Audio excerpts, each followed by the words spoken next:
The Scottish Claymores have made their point. They're #1 right now, greatly due to a stifling defense and the heroics of Sean LaChapelle. While Amsterdam hopes to revisit the land of touchdown celebrations. But to do so, Wlaf needs to avoid the sack to get back on track.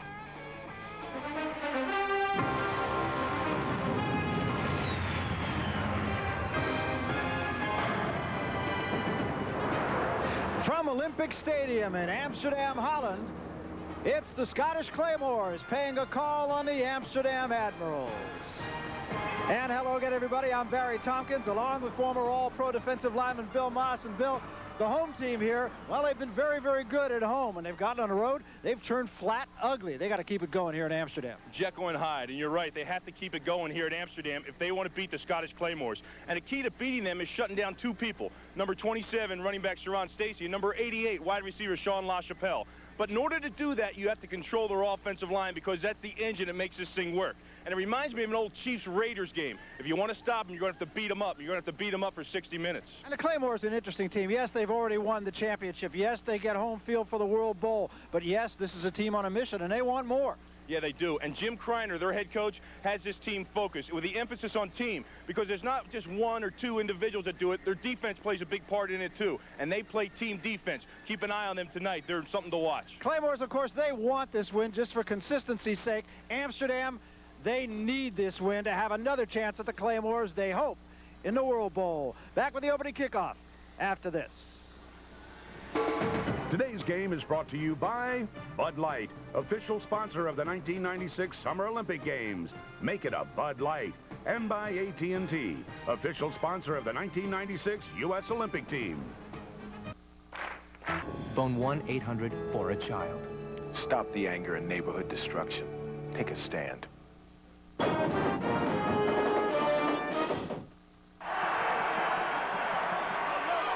We welcome you back to Olympic Stadium. Barry Tompkins, Bill Moss. There's where we are, right up at the tip-top here, if you will, of continental Europe. Is that it? That's it. That's where we are. I'll tell you, I've been all over Europe, not sure where I wake up anymore. I need that red dot to let me know where we're at. Unfortunately, it's been on my forehead a great deal.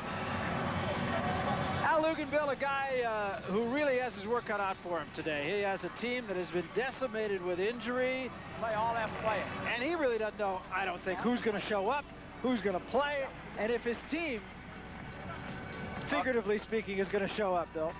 Here we go. Jim Kreiner, on the other hand, he's got his team really on a major roll, and I'm sure what Jim is saying is just go out and do what you've been doing. Yeah, they have, and I'll tell you what they have been doing is running the ball. And until you stop the run with Sharon Stacy, you won't be able to stop the Scottish Claymores. So the Claymores are going to kick it off to the Amsterdam Admirals. And the deep man for the Admirals, Theo Blanco, will be to the near side. And it's going to be Blanco who's going to handle this national player at about the 5-yard line. Gets back to 10, to 15, to the 20, to the 25-yard line. And will be stopped at about the 28-yard line. So Blanco on special teams gets a chance to return that kick, and you might have seen T.C. Wright saying, go ahead, you take it. Wlaf is going to be the man who's going to have to take the Amsterdam Admirals. Top-rated quarterback in the World League, but he, too, because of all the injuries, he hasn't really had an opportunity to work on his timing with his receivers because all his receivers have been banged up. You know what they've done, too? They changed offensive schemes on him. And 2 weeks ago, they put in a new offense. This is actually the 3rd week he's had a chance to run it. Bobo comes to the near side. Chandler goes to the far side. Double slot. Now run out of that a lot. They give to T.C. Wright on first down. And Wright is stopped by Gerald Jeffcoat in the middle of the field. We talk about the injuries that this team has had, and it's really a question of who's going to show up. Philip Bobo has got a bad thumb, and he took 4 stitches in his hand. Diedrich Smith has got a rib problem, suffered against London last Monday. T.C. Wright, a bruised sternum. He couldn't breathe. It really scared him, actually. He saw Etheridge is injured. This is a team beset with problems, and they didn't get anything on first down. Furrer will go up, looks for Bobo, knocked down nicely that time by James Williams. Let's take a look at the backs and receivers as they line up for this Amsterdam Admiral team. Admirable is what they'd like to be, actually. T.C. Wright, the running back. Vito Bryant, they'll put him in the slot, but you'll see him in a setback position as well. Philip Bobo is the go-to guy. 3rd down and 10. Fuhrer will put it up again. Now he has to step up, roll away, and throws across his body, and incomplete. He just couldn't quite get the ball to the intended receiver, who was Bino Bryant. You know, they were in shotgun formation, all 3 of those plays, and a quick offensive huddle. They just came up to the line of scrimmage and tried to get the thing moving, trying to catch the Claymores off balance. But you see what got them going for the Claymores was their pass rush, and it's been there for them all year. Mark Sander, middle linebacker, the guy really putting the pressure on Fuhrer and flushing him out of there. Fuhrer had to throw across his body. That's a tough thing to do. Line drive kick headed for Gissendaner, drives him back to the 30-yard line, lets it bounce, and it takes a Scottish Claymore bounce at about the 32, and that's where the Claymores will put it in play. Lee Gissendaner seemed to have lost that punt up in the sun. The sun is in a very strange position. It's kind of low, and as a result of that, it's even hard to pick the lines of the field up exactly where the ball is being marked. There's a look at Steve Matthews, and here's some of the vitals on him. Played at Memphis State, but did he really play? Only played 20 games as a college quarterback and hadn't played as a pro either. As a junior, he broke his leg on a quarterback sneak and missed 2 years of football.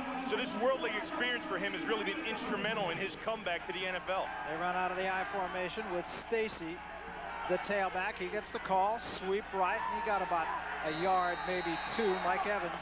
Nice play by Mike Evans. I'll tell you what, he held up that corner, and that's what you're going to have to do to take away the running game. Is you're going to have to use up those corners, the tackle and the lead blockers. And you can see right there, if you stop the run, you take away half of their total offense. These 2 guys account for 69% of the team's total yards. Actually lost a yard on a play. We'll call it 2nd and 11 as LaChapelle comes to the near side. They bring Stacy up on a wing this time. Straight back to pass goes Matthews. Big rush comes, throws deep, and nowhere near the intended receiver. Well, very rarely do you see Stacy in a slot position. You know when he's up on the line of scrimmage that it's going to be a pass, and that time Amsterdam was ready. And you can see the backs and receivers right there, and Sharon Stacy's going to get a lot of work today. We're going to see him. We've been talking about him. But 88, Sean LaChapelle, that's the guy they tried to throw to there. You're going to see a lot of him when they need big yardage. They go with split backs this time on 3rd down and 11. Back to pass again, Matthews. Matthews with a lot of time. Now he runs out of time, throwing deep, well covered and well defended that time by Kelly Sims. Sims playing the corner, seems to like the corner and just doing a heck of a job. Kelly Sims has played everywhere. He's played 3 positions. He's lined up at corner, how he is now, and he's lined up at safety and nickel backer. So he's a guy they utilize everywhere. And he also has 3 touchdowns to account for a big part of their offense.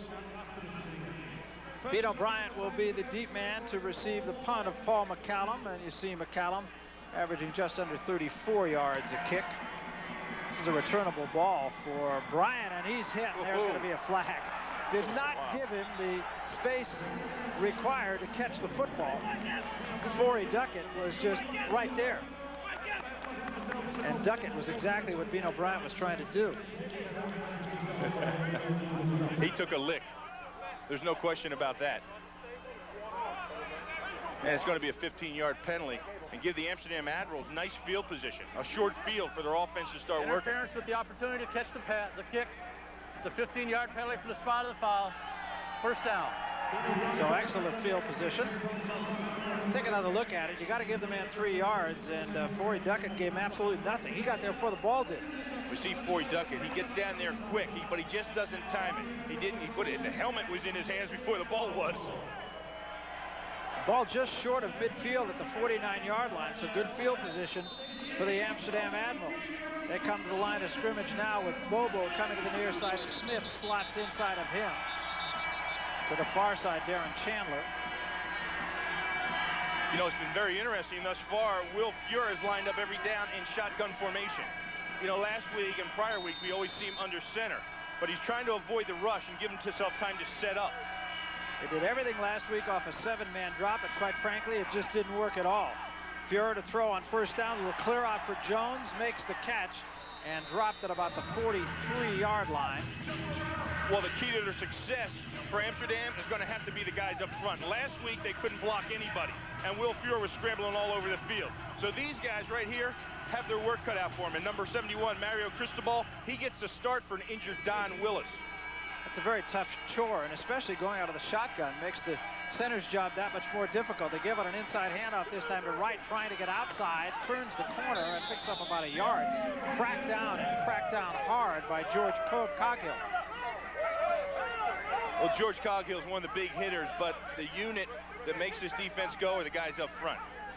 DeWitt, Jeffcoat, Parton, and Carroll, you watch them. They're rarely on the ground. That's surprising, because you usually, as a defensive lineman, you get your feet tangled up with the offensive lineman, you end up on the ground, but not these guys. They're always standing up, and they're always chasing the ball. Third down now and 2. And they go out of the power I this time. Now in motion comes the H-back, who is Etheridge, and they give to Wright, and Wright's going to get the first down and more to about the 35-yard line. And it's Coghill again on the stop, but a first down for the Admirals. Well, they've had trouble running the ball. And you see right there, number 79, Kevin Farkas, he does a good job by bringing his man down to the ground. He's beat, but he pulls his man down. And there, Beano Bryant finds enough room to pick up the first down. And they need to run the ball, too. They need to get this offense going, run and pass, to have a chance of winning. They go out of the shotgun once again with T.C. Wright, the lone running back, and a double slot. And Fuhrer will go up on first down. Flag down. Fuhrer steps up, throwing wide open. Bobo, he overthrew it. Now we'll see about the flag. Flag went down early. Fuhrer just flat missed him. And he's had that problem all year. And we've talked to their coaches about it. And he says the long ball, he's having a problem with the accuracy. He has the arm strength, and he has the composure in the pocket. But the accuracy has been a problem for Will Fuhrer. And blown coverage clearly by the Claymores. Let's listen. Illegal substitution. Number 72, reported as a tight end on the previous play, did not change his status. 5-yard penalty from the previous spot. First down. Take a look Penalties at these have numbers. been a big problem. Go ahead. Penalties have been a real big problem for Amsterdam. You see the numbers right there? I mean, that's an additional 200 yards the opposite way. And every time they seem to get something going, they get a penalty and they start going backwards. First and 15 now. Again, Fuhrer to throw. Does so. Throws too tall for Bobo. And incomplete. James Williams on the coverage. You know, this new offense they're running, they got 4 wideouts. And the slot receivers are key in the Amsterdam's offense. And the guys that have to cover them are the linebackers. Arnold Ali, Mark Sanders, and Shannon Jones. Now, Jones is going to be out a lot because with 4 wideouts, they play nickel situation. That's 5 DBs, so Shannon Jones will be coming out. Second and 15 now. Fuhrer again back to pass. 4-man rush. Fuhrer with time steps up and throws to nobody as once again the intended receiver, who this time was Diedrich Smith, was just kind of caught up about 8 yards from where Fuhrer was throwing it. And that's just a communications problem. These guys right here are the problem. I mean, yeah, Will Fuhrer had a communication problem on that play, but these guys right here account for 17 interceptions. They lead the world league in interceptions. And the nucleus of the whole defense is Fuller and Coghill, the safeties. I mean, you talk to Ray Wilsey and Jim Kreiner, and they just rave about the play of these 2 guys. Third down and 15. They come with a trips left. And Fuhrer rolls left. Steps up, throws, incomplete. And again, good coverage. Bobo, the intended receiver. And right there on the coverage once more, you just spoke about it. James Williams, secondary, doing a great job so far. Yeah, no, Will Fuhrer has had problems in the pocket. Their offensive line not giving enough time to have protection. So what does he do? He rolls. And right here, he rolls out of the pocket to the strong side where there's 3 receivers. And he tries to get the ball to Philip Bobo, but the coverage by James Williams was superb. And so from great field position, he'll have to punt it away, and that's an ugly-looking kick. But it takes a pretty good bounce. Goes out of bounds inside the 10-yard line to about, or inside the 20, I should say, at about the 15-yard line. And that's where the Scottish Claymores will take over. 9:21 remaining first period. No score. We'll be back.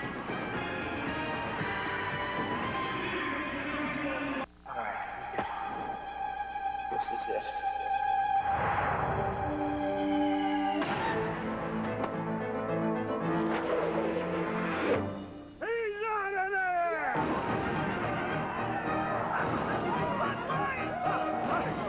For the great taste that won't fill you up and never let you down. That was only the first out of the game. Make it a Bud Light. That's a real beaver?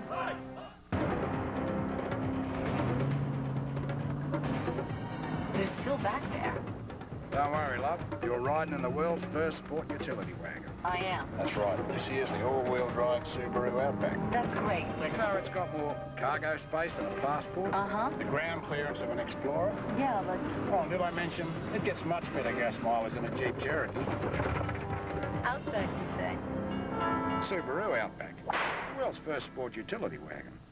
Tonight on Lost and Found. I don't know if he likes me. Did the London lad miss her? I have no idea how I'll feel when I see her. Hooking up the planet one reunion at a time. Lost and Found. Tonight, only on FX. Are you ready to rock with the World League? Tomorrow, the London Monarchs try to spoil the plans of the Barcelona Dragons in their quest for a World Gold berth. It's the World League of American Football. Tomorrow, 1 Eastern, 10 Pacific on FX. Hey, if you and he's at 3, 2 Central, only on FX.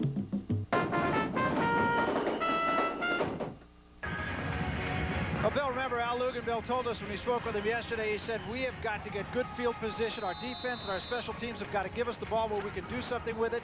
They did, and the offense didn't. Yeah, they're doing it. And I'll tell you what, he also said that you can tell through the course of the first series how they're going to play, and he's got to be happy so far with what he's seen. First out at the 17-yard line, play fake pass. Matthews hit as he threw, and LaChapelle can't catch up with it. Matthews took a real shot right as he threw the ball. Well, I'll tell you, so far, Scotland's not off to the typical start that they have. You're going to see right here, number 96, number 55, Rico Mack on the blitz. See the hit he put on Steve Matthews? That's what you have to do. He hasn't been hit that much. And you rattle him around a little bit, he's going to be even more apprehensive in the pocket. Yo Murphy goes to the far side. LaChapelle to the near side. Split backs behind Matthews on second down. They give to Stacy, and Stacy can't slip the first tackle. Gary Howe with a good job just to hang on. Well, the guys up front for Scotland have been the nucleus of their offense. They generate the run game. They get the thing going, and that enables them to run the play action off of that. And 4 of the 5 guys are allocated. The only one that's not allocated is Randy Bierman. So it's a good group, but right now it seems that they're having their problems early on down here in Amsterdam. Purvis Hunt at 383 pounds. Makes you look positively svelte. Straight back to pass on 3rd and 10. Matthews steps out of pressure. Now he's going to run. Doesn't have any place to go. Tucks it away, and down he goes. He picked up about 5, well short of the first down. The Claymores will have to give it up. Second possession, second time they punted, no first downs for the Scottish Claymores. And I told you early on that the front 4 are going to have to play an outstanding game for the Admirals. And the pressure like that, chasing Matthews around in the pocket, is going to do it for him. Almost caught right there, scrambles a little bit. Lucky he didn't get hurt here by Jim Hanna. Did manage to tuck the ball away. Another short kick that Bino Bryant will let bounce, and it's going to take a Scottish Claymores bounce, as Bryant really didn't have any choice. He couldn't run up and field that ball. And the ball will ultimately go dead right at about the 30-yard line. Here are the standings in the World League. We mentioned the Scottish Claymores have already run it, but boy, Bill, it's a grab bag with everybody else. Yeah, I'll tell you, we're going to be keeping an eye on the Frankfurt game, Rhine game. We'll update you on that score, because there really could be a logjam coming on here. And the Admirals control their own destiny. If they win the rest of the games, they're automatically in because of the point differential. Well, you and I saw this team play at London on Monday night. Quite frankly, they were not real impressive. But the last time they played here, they put 48 on the board against Barcelona. Swing pass to Jones, caught for a gain of a couple. Man, did you see that? I'll tell you, offensive line, they've been having some problems up front, you know, protecting the passer. Watch what they do. They cut everybody at the line of scrimmage. Now, Will Fuhr has a clear shot to see the field. New strategy by their offense. That's one way to take care of their defensive rush. Gain of about 3. It'll be second down and 7. They give this time to Wright straight ahead with room, and Wright will have the first down across the 35 to about the 36-yard line. Well, you see what they're doing here? They're really keeping the Scottish Claymores defense in check. They come out with a short pass, and then they come back with the draw play. And you see how it opened up? mean, that's really going to keep a defense on their toes. You know, they just can't pin their ears back and rush because you don't know what's coming at you. Ball at the 45-yard line, and a bit of a hurry-up offense here. Fuhrer straight back to pass on first down, looking deep. Throws, and it is knocked down beautifully. Big-time defensive play. I believe it was James Williams who made the play. Check it, it was Forey Duckett. Well, you see he has a lot of time in the pocket, Will Fuhrer. And he finds his man as he's getting hit. But Forey Duckett does a nice job of closing on the ball. And the referee there wasn't in position to make a call because Forey Duckett had his right arm draped. There are defensive backs will tell you got to make that play with your other hand because if the guy catches it, you have no way of tackling it. Little swing pass this time to Bino Bryant. Bryant gets out of bounds at about the 47-yard line, a gain of about 2.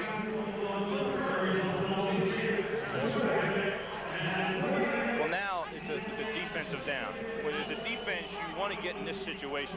You want to create 3rd and long. Because then you know exactly what they're going to do. They need to pass to pick up the first down. And here they have nickel package in. That's 5 DB. And going with a no-huddle offense, too. Straight back to pass goes Fuhrer. Steps up again. Throws much too tall for Bobo. Almost intercepted by David Wilson. Wilson was in center field, right in the right spot. Just couldn't come up with the pick. And another ball, and I'm sure Will Fuhrer would like to have back. David Wilson is the nickel guy in the situation. And he's helped this team out a lot, too. He has 3 interceptions himself. So the Admirals will have to give it up once again as Gissendaner goes back and stands at about the 15-yard line to receive this punt. Gissendaner a real threat to break it. Had a chance to do a lot of his games in college, and I saw him do it more than once. Pretty good kick, though. High kick drives Gissendaner back to about the 8-yard line. Starts back to the 10, down he goes immediately. Good coverage. Excellent special teams play by the Admirals. Down under at that time was Rico Mack to make the play. No score, 6:11 left, first quarter. Looking for something? Yeah, that dime from Sprint's long-distance plan. Having trouble finding it, huh? Yeah. Well, that's because depending on when you call, the Sprint Cents rate isn't always a dime. It could be a quarter or 65 cents on calls to Canada. Oh. Try AT&T True Reach Savings. On average, most people can save more than with Sprint Cents when they spend $25 a month on calls in the U.S. Plus, you'll always save more on calls to Canada. Wow, I found what I'm looking for. That's your true choice, AT&T. Well, Grady, we think you're ready for the outside. I think it's time for a crispy, Good luck, kid. crunchy, Butterfinger blast. crispy, crunchy! Have a Butterfinger Blast from Nestle. Wines this good must be guarded with care. That's why Franzia comes in an airtight pouch that protects the fresh taste to the last glass. Maybe that's why it's America's favorite wine. Couple sells baseball for $900 on Personal FX. And they bought it for $2. You and your stuff could be headline material on Personal FX, the collectible show, only on FX. And now it's time to play FX. Downloaded host, Backchat. Join host Jeff Probst and the whole Backchat gang on Backchat, Sundays at 4, 3 Central, only on FX. Anybody? On FXM, movies from Fox. Barry Tompkins, Bill Moss. We're at Olympic Stadium here in Amsterdam, site of the 1928 Olympic Games. No score, 6:11 remaining. First period, Claymores starting deep in their own territory at the 10-yard line. Field position game has been owned by the Admirals, but nobody has scored so far. Out of the I formation on first down. Slot left, LaChapelle in the slot. Matthews might get a free play here, but he fumbled the ball, picked it up, handed it to Stacy. And it's going to wind up being a penalty.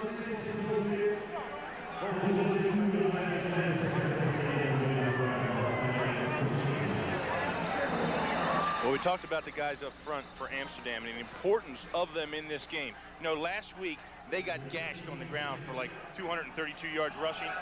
So you know they're out here to prove something today. They're at home and they've been getting their butts chewed out in meeting all week. So they've got something to prove. Well, I know that Al Luganville and the coaching staff was very displeased with the way they tackled against London. And that, of course, all you'd have to do is look at the numbers of rushing yardage that the Monarchs pulled off. Good job right there as Stacy stuck right as he got to the hole by Rico Mack, who so far is having a big game. I'll tell you, Rico Mack and Keith Franklin last week were part of the problem. You know, they couldn't tackle, they weren't wrapping up, and Vincent ran all over for them. But today, they're out here tackling. And if you could just see that tackle Rico Mack just put on Teron Stacy, that was a form tackle. Second down and 5 now, again out of the I formation and a slot left. Matthews swings out of the backfield to Stacy, and Stacy this time did get by the first man, but again, good gang tackling, and it's going to be a loss of a couple yards and a late flag. And I have an idea that this could cost Amsterdam. Well, what I think it is, I think it's a face mask when they got in that pile right there, and that's going to hurt them. And the penalties have been hurting Amsterdam all year long. This one's going against the Scottish Claymores, I believe, however. So look at Jim Soker, the offensive coordinator of the Scottish Claymores. Guy who had a phenomenal coaching record at Division II, University of California, Davis. Won his conference title 18 years in a row. That's not bad.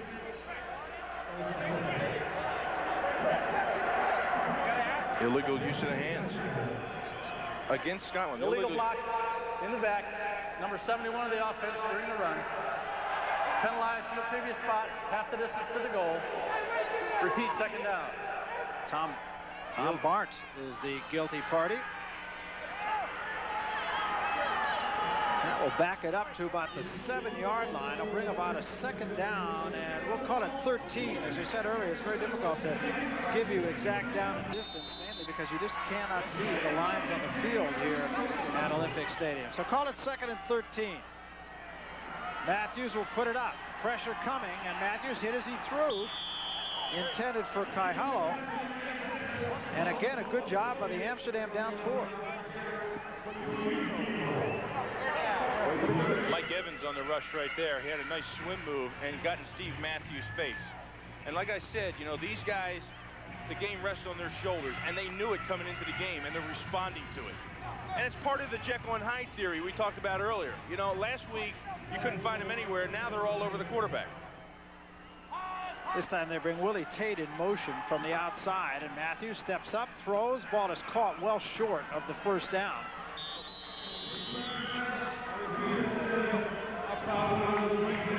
Willie Tate was the receiver on the play, and it was well short of the first down.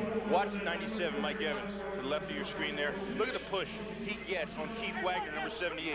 He drives Wagner right into the lap of Steve Matthews, and he's been a force for him thus far early in the game.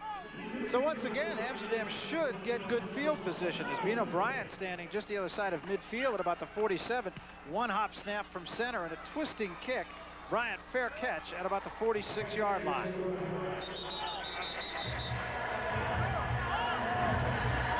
Let's take a look at what has to happen now to be the opponent of the Scottish Claymores, and Amsterdam in a situation because point differential would be one of the deciders, and they have a decided edge there. And a lot of that, of course, is the result of their last home game here, in which they scored 48 points against Barcelona.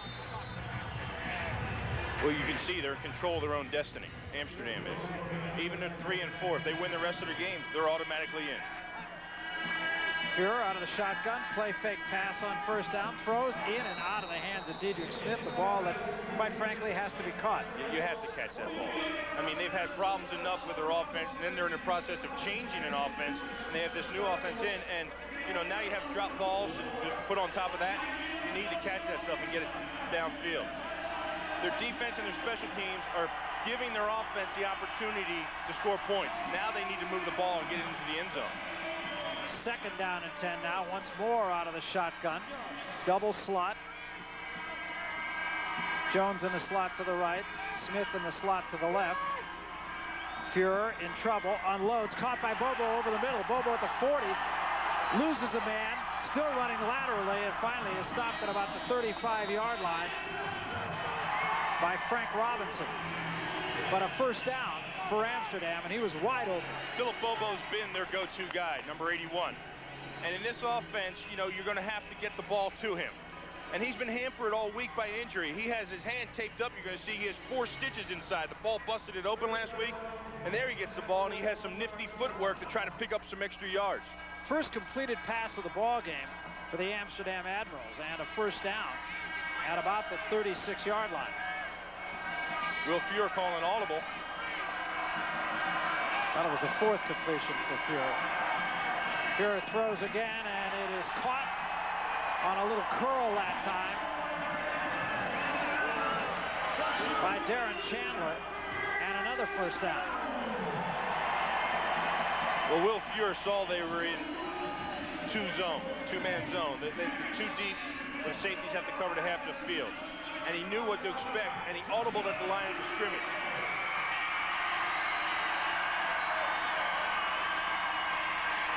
So all of a sudden, the Admirals moving the ball. The ball right now at the 20-yard line.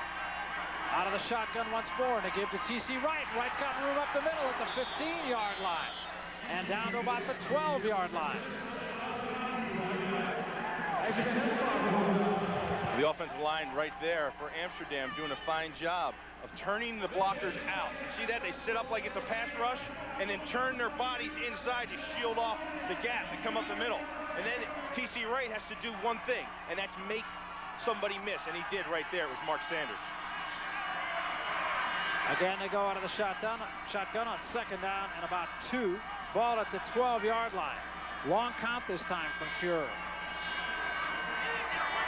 6 seconds, 5 seconds. Checking off.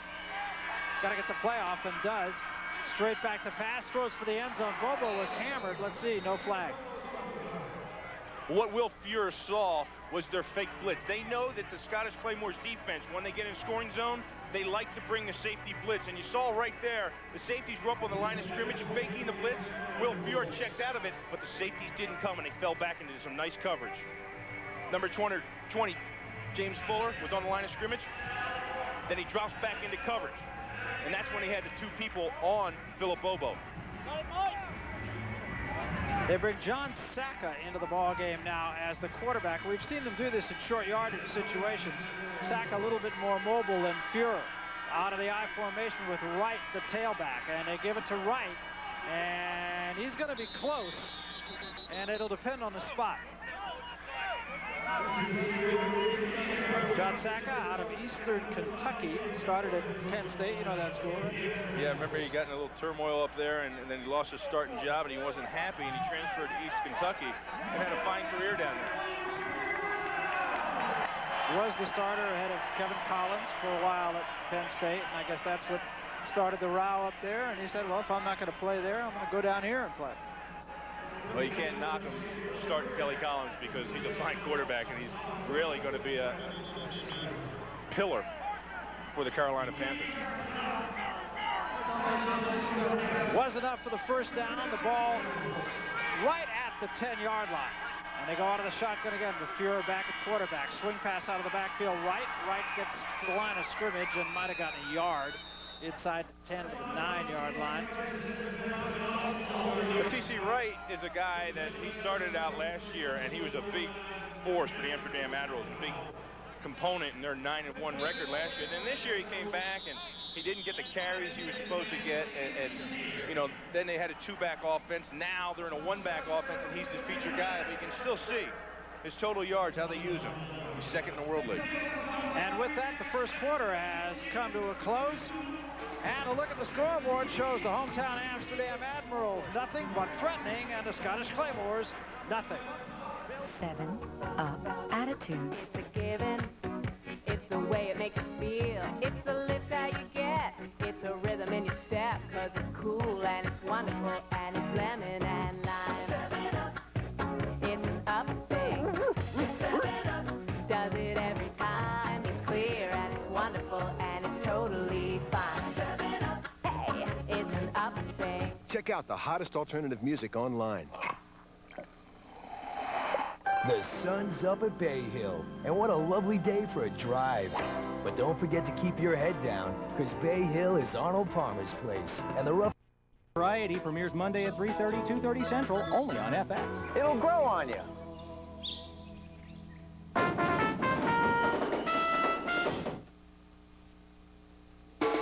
And now, Bud Light presents World League of American Football Facts. This weekend's matchup of the London Monarchs and the Barcelona Dragons marks the 8th time these teams have met. That's more than any 2 teams in World League competition. Hey, World League, make it a Bud Light.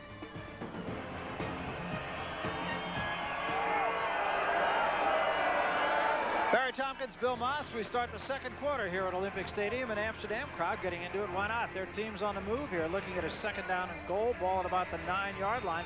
Amsterdam playing pretty well, Bill. Yeah, you know, inconsistency has been the problem with these players for not making it in the NFL, and it's also been the key here in the World League. And the teams show from it. You know, one week they're great, and the next weekend they're terrible. Right now, Amsterdam's off to a fine start. Diedrich Smith comes in motion to the near side on second down. Furrow will go straight up. Has time. Throws over the middle. Little clear out. It's caught. Carlos Etheridge, the receiver, at about the 3-yard line. I believe that is a sheer guess. Well, Carlos Etheridge is a tight end. And because of all the injuries they've had, he's had to move out here. And he goes out. You can see him right there. He flares out into the slot position.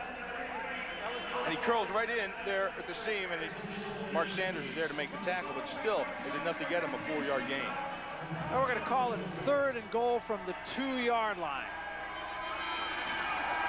And the give this time is to Wright, and Wright will not get there. He's going to be stopped at about the 1, and now Al Luganville's got a real decision to make here.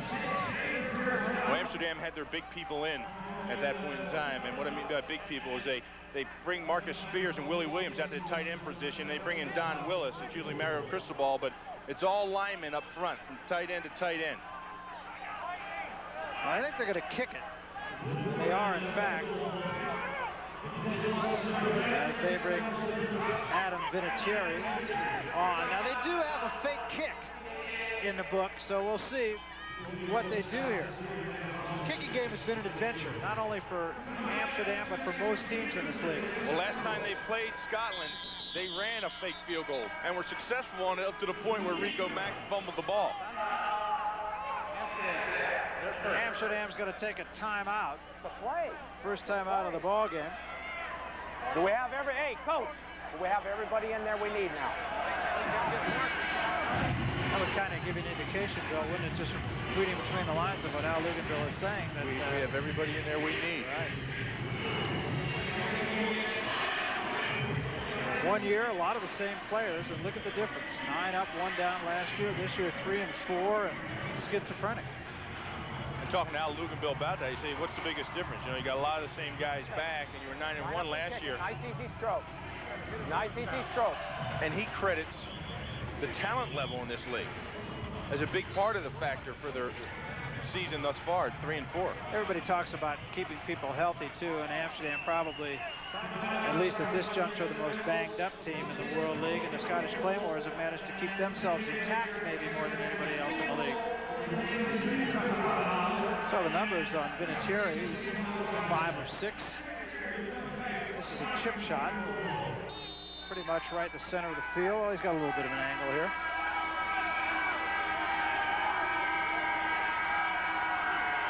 Snap, place, kick, and good.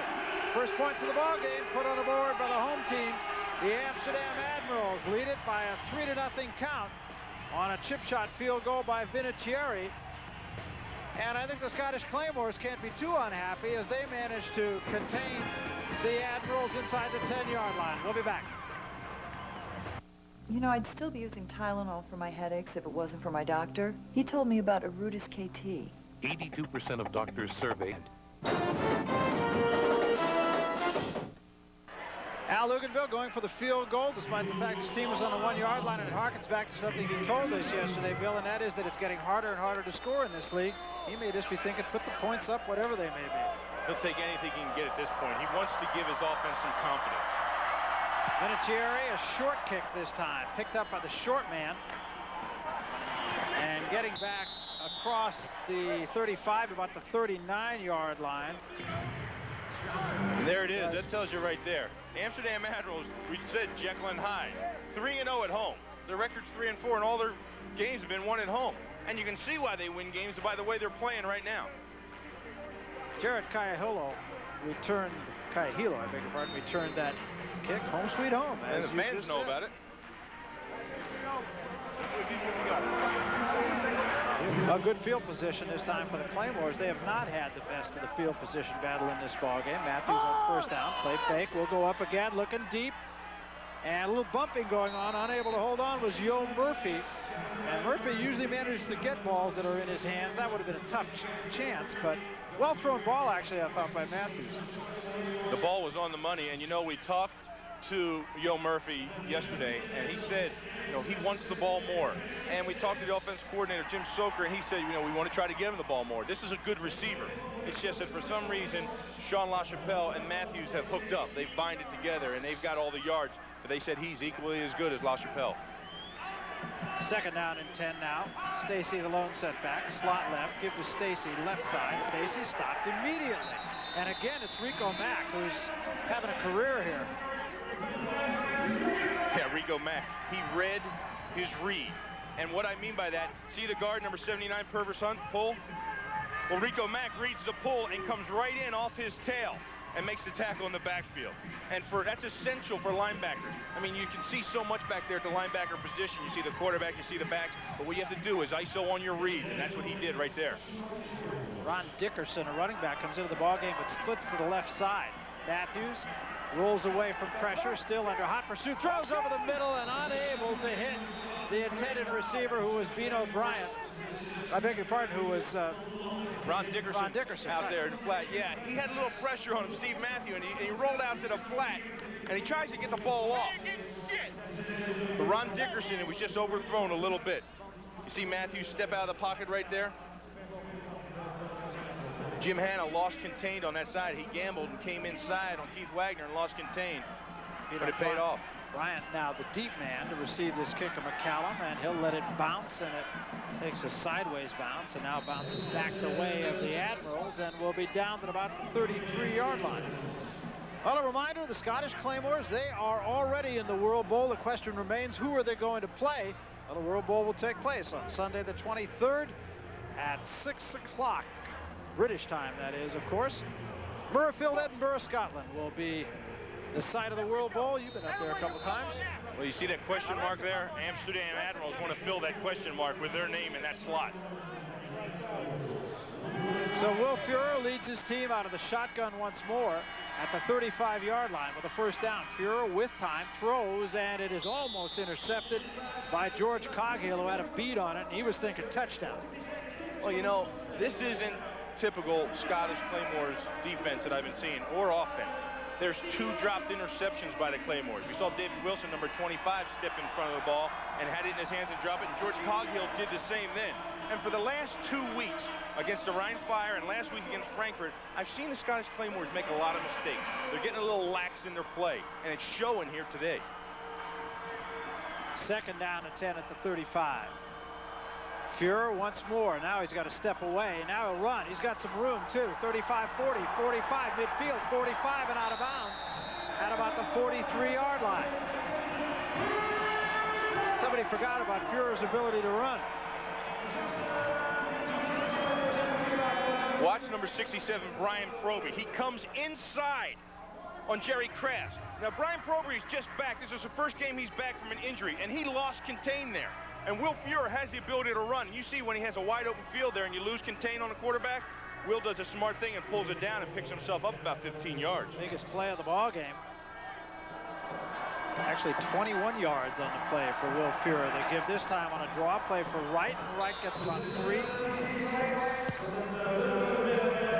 You know, it only takes one time to make a mistake. Brian Proby lost contain and gave up that big yardage, and he's out now, and Herman Carroll's back in there. Second down and 7 now. The ball at about the 42-yard line, just inside the 42-yard line.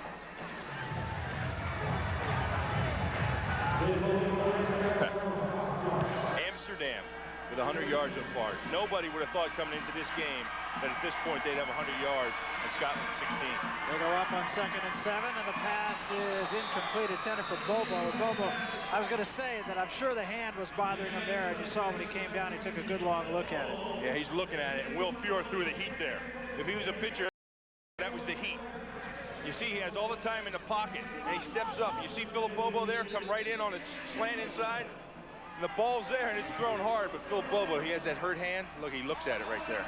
And he's still looking at it, picking grass out of it, or maybe pieces of the football. I don't know, it's thrown pretty hard. Well, he's got a bad thumb, and then he also took 4 stitches next to his index finger. So that hand is a sore puppy. 3rd down and 7. Fuhrer floats this one out for Jones. He's out in front. He's got it at the 10 from about the 7-yard line.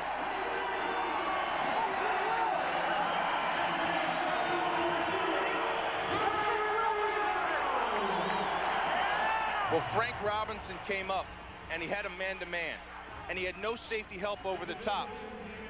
You're going to see right there Frank Robinson beat, and Will Fuhrer does a nice job of placing the ball outside by the hash mark so only Davy Jones could make that catch. He must have heard you, too, because he really gunned the ball in the play prior to Bobo, and maybe he needed a little more touch. That time, just great touch. Well, he said he wanted more time in this offense to feel more comfortable, and this is his 3rd or 4th week running it, so maybe he's feeling good now. 1st down and goal to go. The ball at the 7-yard line. They show blitz. Now they back out of it. Fuhrer will put it up again. In trouble. Now he steps up.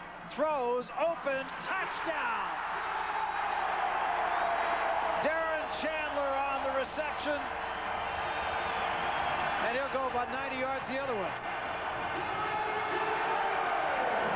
That's probably faster than 100 meters was run in back in 1928 when they had the Olympics on this track. Well, when Will Fuhrer scrambles for 15 yards and shows his ability to run, all of a sudden now that's a threat. And he was in the pocket. He almost pulled it down and ran. He acted like he was going to run, but he comes up to the line of scrimmage. And Darren Chandler does a nice job of finding an opening. And Forey Duckett lost his footing in the back of the end zone.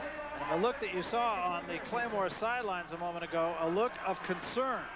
Try for point is up and good. And just like that, it is a 10-0 ball game.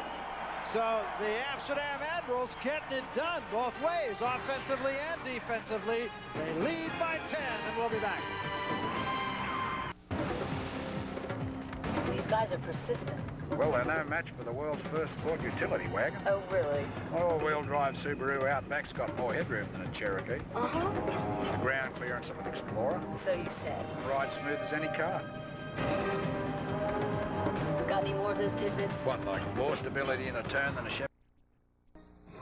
Hey, is that thing on in there? All right. You ready for some real action? The World League of American Football.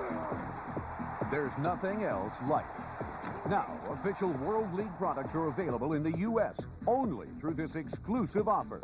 Call 1-800-635-4438 to own the colors of the London Monarchs, Scottish Claymores, Amsterdam Admirals, Frankfurt Galaxy, Rhine Fire, and the Barcelona Dragons. Replica jerseys in official team colors only $39.99. T-shirts only $14.99. World League football $69.99. And assorted team hats only $14.99. Remember, all teams are available. So call 1-800-635-4438. This is your only opportunity to buy official World League products. Don't miss it. Call now with your credit card order or write to the address on your screen. Refer to source number 001747 on all orders.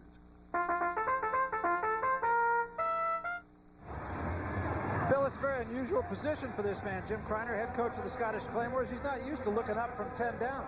No, he's not used to it at all, and I'll tell you, it creates a problem because when number 12, Steve Matthews, has to win the game for you, that is a problem. They've done a fine job all year of protecting him by running the ball and choosing his passes off of play action. But when he has to throw the ball, he has 9 interceptions. High end over end kick. There's going to be Marcus Thomas at about the 12-yard line. Gets back to 20, 25, got a little bit of room and stopped.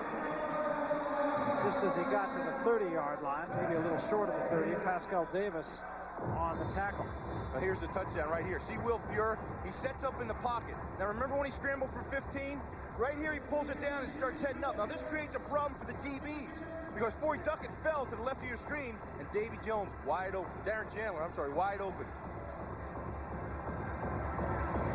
Well, Fuhrer came into the game as the #1 rated quarterback in the World League, and he's showing exactly why. And I must be honest, he didn't show it last week. Well, that's part of the Jekyll and Hyde theory behind this team.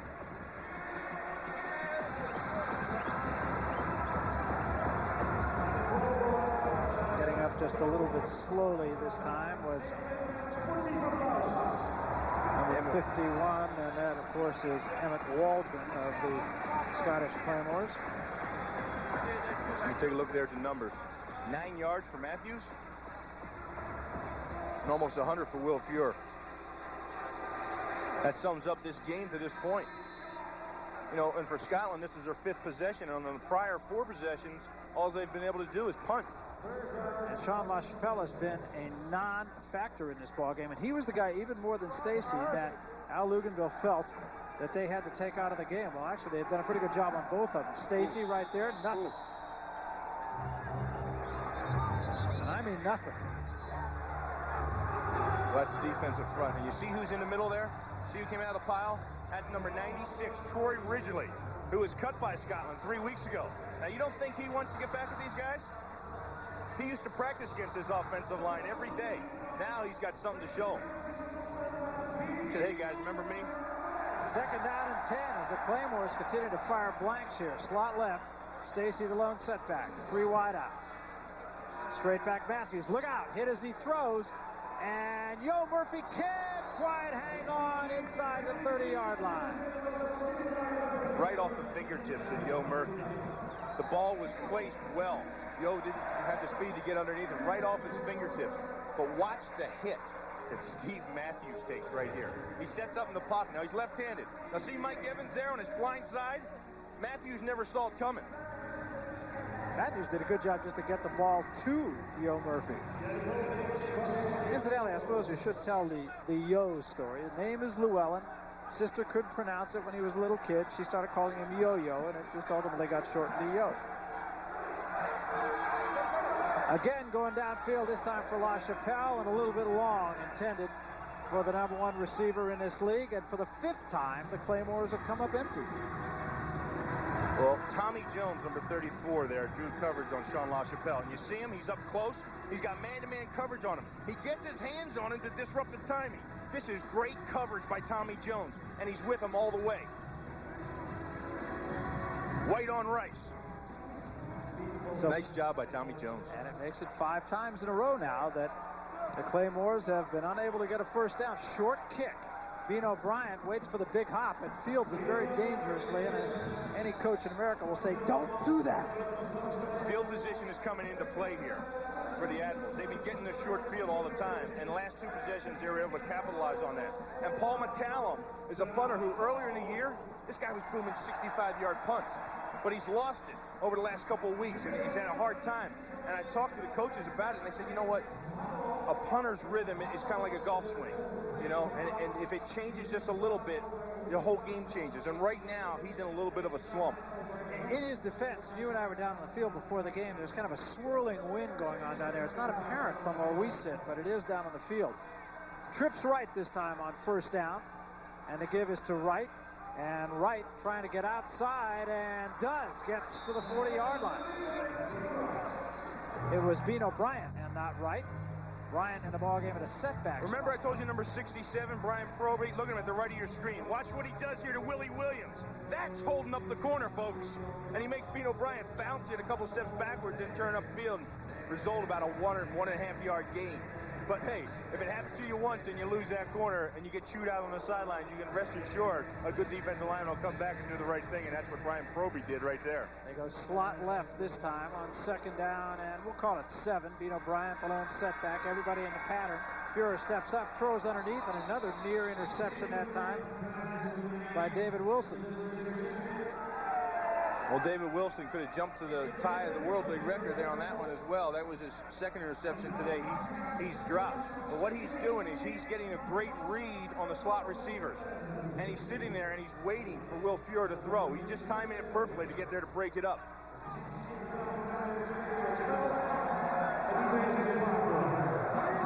Wilson nickelback with 4 wideouts and a double slot now. Bryant continues to be the lone setback. 3rd down and 7. Fuhrer steps up, throwing deep, throwing for Chandler, too far. Corey Duckett just containing Darren Chandler. Chandler came out of Georgia Southern, where they throw the ball about once a millennium. It must be a pleasure for him to be in this offense then. That's right. He's probably seen more passes in this quarter and a half than he did in a career at Georgia Southern. He says, you mean I get to run downfield and not block a safety? That's right.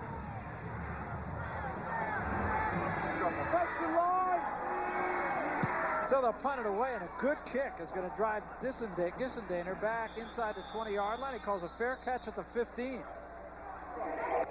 Excellent punt that time by Vinatieri. A reminder, WLAF action continues tomorrow here with Barcelona 3 up and 4 down against the London Monarchs 3 up and 4 down. But the Monarchs playing pretty solid football right now. Well, you see right there, there's 2 more teams at 3 and 4 in the mix with Amsterdam Admirals. And, you know, everybody's wanting to see what happens down in Rhine-Frankfurt today, because if Frankfurt loses to Rhine, you know, this whole thing becomes real interesting. It's going to be a race to the finish these next couple weeks. And as of right now, there's no score down in Frankfurt. Look at that right there. That's not usual for the Scottish Claymores offense.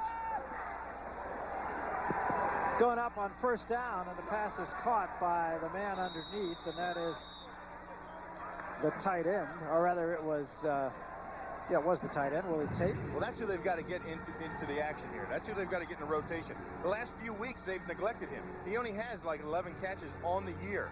And, you know, if your running game's not working and you can't get the ball downfield to big chunks with Yo Murphy and LaChapelle, hey, let's hit the underneath routes with Willie Tate. So second down and short now, a little less than a yard. You saw Tate try to reach for the first down, but did not give it to him. And to give this time to Stacy on a pitch, and he's not going to get it. He might have lost a half a yard. And yeah, they've really done a good job containing Stacy. Look at him. Look who's doing the strut out there on the field. 96, Troy Ridgely. He chased that down from the backside. He came underneath the guard's block and went parallel to the line of scrimmage and flattened out and chased down Surround Stacy. Like, he knew exactly what play was coming. I guess when you play with a team long enough, you get used to their offense. He knew what play was coming. He said, go ahead, block that, guys. I'm going to step under here and make the play. Claymores yet to convert a third down play. They're third and short now, a little bit less than a yard. And the give again is to Stacy, and he's going to be close, and it's going to depend on the spot. I'm not sure that he got it. You know, I alluded to earlier in the game, I said, if you want to beat, they have a first down there. Scotland gains the first down, barely. But if you want to beat the Claymores, you've got to beat them up. Because their whole game, all season long, has been physical domination on both sides of the ball. But tonight is a different story. The Amsterdam Admirals are saying, hey, we're tired of it, guys. And they're coming out, and they're punching them right in the mouth. And they're going to meet them, and they're going to try to intimidate them and make them work for every inch they get. That's how you beat the Scottish Claymores. Well, they have taken the 2 big guns out of the offense. LaChapelle and Stacy have been non-factors in the game. First down, Matthews will go up again, looking for Yo Murphy. Throws instead underneath. And it was LaChapelle who makes the catch. 2 guys in the same area. I have an idea that's not exactly the way that was drawn up. Well, what I think Steve Matthews did there, he just waited a little longer than usual, and LaChapelle just had to keep going with his route because there was somebody right behind him, so he had to take it all the way to the sideline. Second down and short now. They bring LaChapelle in the slot inside of Murphy and go out of the I formation. Play fake, and Matthews will throw. Throws for Stacy out of the backfield. It's probably just as well that he dropped the ball, to tell you the truth. He was about to be beheaded, I think. Well, you know, I alluded to their last 2 weeks, and Scotland has, you know, shown signs of being lackadaisical. And there it is right there. You should catch that ball and turn upfield. First of all, the ball wasn't thrown real well. It should have been out in front of him, so your running back can just turn upfield and keep going. And secondly, Surround Stacy should have made the catch. There's no excuse for that. Third down and short now. Same situation they were in the last time. And Matthews going to throw on third down. And now he's going to run, and he'll have the first down and a little bit more. And gets out of bounds at about the 40-yard line. Luganville's yelling for holding here. I just think Matthews got outside the contain. Quickly, too, and, you know, that's one of the things that Steve Matthews needs to work on. And he did right there the right thing. It was 3rd and short. He set up. He didn't see anybody right away, but he saw an opening. He knew he could run the ball. Just because a pass play is called doesn't necessarily mean you have to pass the ball. Well, we talked about the fact that Matthews really has not had a lot of playing time, and he's trying to get reps, trying to get time, and he's done all of that this year. Plus, his team's in first place. Big rush, down goes Matthews, and a huge loss. And wide open over here was Willie Tate all by himself, but Matthews didn't even have a chance to look up. Big rush by Jim Hanna. Watch him. He comes in the middle of your screen. He gets bounced around inside, and all of a sudden pops clear. And as any good defensive lineman does, Barry, when you get around the quarterback, you make sure you bring him down. So a loss of 10, and that could have been a big play. If Matthews was only able to look up, Willie Tate had snuck out of the back row, snuck off the tight end spot, unchecked by Rico Mack. Instead, 2nd and 20. Matthews straight back. Rush comes. Matthews steps up. In trouble. Down he goes again. Loss of about a yard. That should constitute another sack. Bobby Hamilton. He was plagued by injuries. Didn't get to start tonight. Jim Hanna started for him, but you're going to see him right there to the right of your screen. Watch him come around. James Spencer. Takes him upfield. When you get to the level of the quarterback, you turn back inside, and he does. And as he turns back inside, Steve Matthews was stepping up in the pocket. Well, we talked about perhaps the key unit in this ballgame, the offensive line of the Scottish Claymores, and so far tonight, they are getting their hats handed to them by the defensive down 4 of the Admirals. Matthews straight back on 3rd and a whole bunch. Throws over the middle. Caught by Tate. First down. Big play at the 46-yard line. Well, I said you're going to have to get Willie Tate into the mix of things. And they've neglected him for the last few weeks. But you're going to see him right here run a nice route. He runs down the seam. And when he gets past the first down marker, he turns inside underneath the safety. See him right there? Right in front of Robert O'Neill. Enough for the first down. Interesting to see now. They being the Admirals, had taken away the deep outside routes. And now the Claymores starting to come back over the middle to the tight end. And in fact, the fullback was in that pattern too. Split backs on first down. That was a very big play on 3rd and a whole bunch. Tate goes in motion to the far side. And Matthews will go up again. Steps up over the middle once more. In and out of the hands of LaChapelle. How about the big hit by Rico Mack? LaChapelle, they call him a zone buster. Right there, he sits down in front of the safety and behind the linebacker. But as the ball was thrown, Rico Mack closed on it. Take a look here. Nice protection up front. Steve Matthews has all day in a nice passing lane. Fires the ball. Now watch Rico Mack close. Bang, right there, knocks the ball out. Rico Mack has had a big game, both down the field and on the rush at the line and at the line of scrimmage from Appalachia State. Missed the 2-minute warning, and with that, we'll jump off the track to the Amsterdam Admirals 10 and the Scotland Claymores nothing. Taking care of business. Office Depot is bigger and better than ever, with more brand name office supplies than ever before. With more superstores nationwide, more top-brand business machines and computers, more software titles and computer accessories, more office supplies and furniture at guaranteed low prices nobody can beat. Taking care of business. Office Depot, taking care of business for companies of every size, everywhere, every day.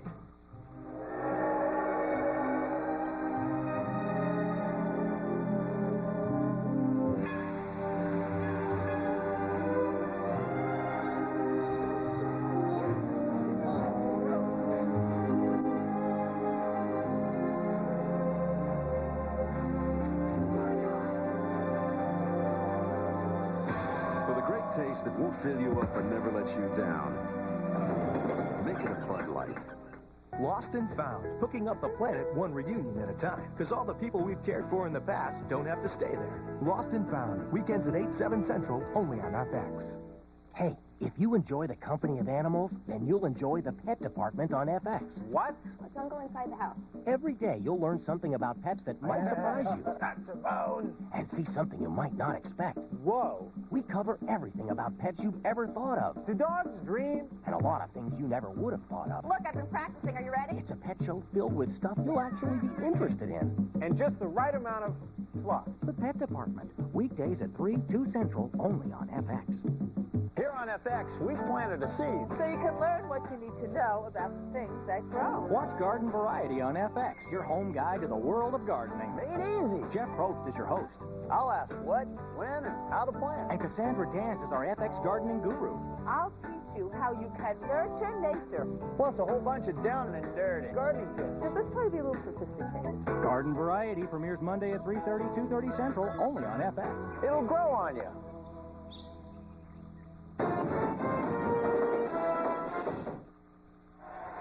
Barry Tompkins, Bill Moss back at Olympic Stadium in Amsterdam. The Battle of Germany is going on in Frankfurt, and that's a pretty good ball game, too. They call it the Derby, and so far the home team, Bill, getting the job done. Yeah, Frankfurt's up right now in the second quarter, 13-0.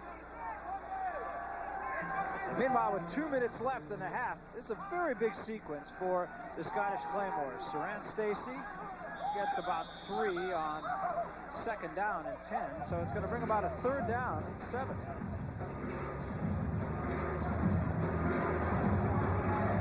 Now, this drive started to be a little more Claymore-like.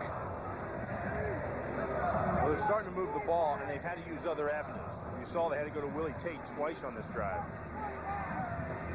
And coming back over the middle a lot with their passes now. Not trying to go to the outside too much. Here comes the blitz, and Matthews rolls away from it. Now he buys himself a lot of time. Flag is down, should be a hold. Pass is incomplete down to the 28-yard line. My guess is that this is going to be a hold against Purvis Hunt. Or possibly Keith Wagner. It might have been Keith Wagner.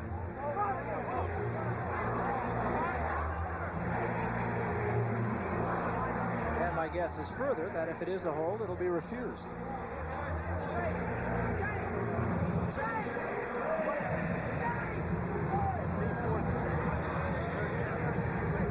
I'll tell you, the front four for Amsterdam against the run, they've been establishing a new line of scrimmage.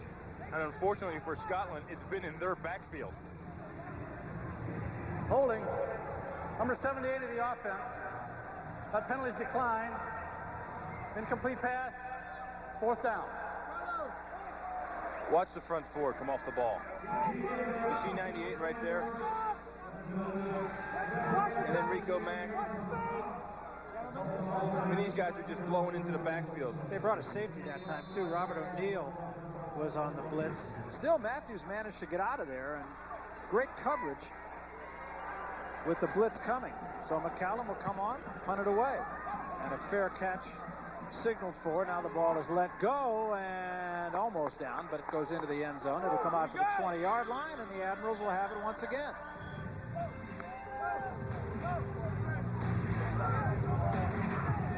Once again, let's take a look at the standings in the World League now. This, of course, is Week 8. The Scottish Claymores have now won 6-1, and with it won themselves a place in the World Bowl, and it will be played at their place in Edinburgh. So the Frankfurt Galaxy and the Amsterdam Admirals and the Barcelona Dragons and the London Monarchs and even the Rhine Fire are all in the battle to see who's going to form the other half of the World Bowl. Yeah, and as of this point right now, you see Frankfurt and Amsterdam, they're in control of their own destinies. And both these teams are winning right now. So the matchup with Amsterdam and Frankfurt at the end of the season last game, that could be a big one. Admirals leading 10-0 inside of 2 minutes, 1 minute and 13 seconds left. And to give to Bino Bryant. Bryant gets about 3, maybe 4 yards on first down. And I would have to think the Admirals will be a little bit conservative here. Well, you know what's interesting is that they have a running game. I mean, they get 4 yards on that carry right there, and they couldn't get anything going in the previous 2 weeks. Well, they go out of the shotgun once again. And they give it to Bino Bryant once again. And Bryant gets a little bit of a step. Bryant's got a lot of wiggle. Saw him several times at the University of Washington. He was plagued by injuries. Now the Admirals are going to take a timeout.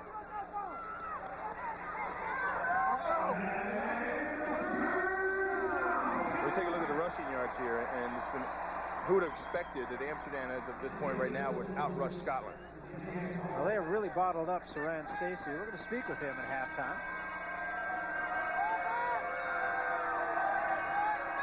First down ball at the 30-yard line. I thought they called a timeout, but apparently they did not. And they give it to Bryant once again. Bryant stutter steps inside, picks up a few more. He's got about 3 with 4 seconds, 3, 2, and that's going to be the end of the first half. And an outstanding half on both sides of the ball by the Amsterdam Admirals. Now, whistles blow and hands wave, but it's still going to be nothing more than the end of the first half.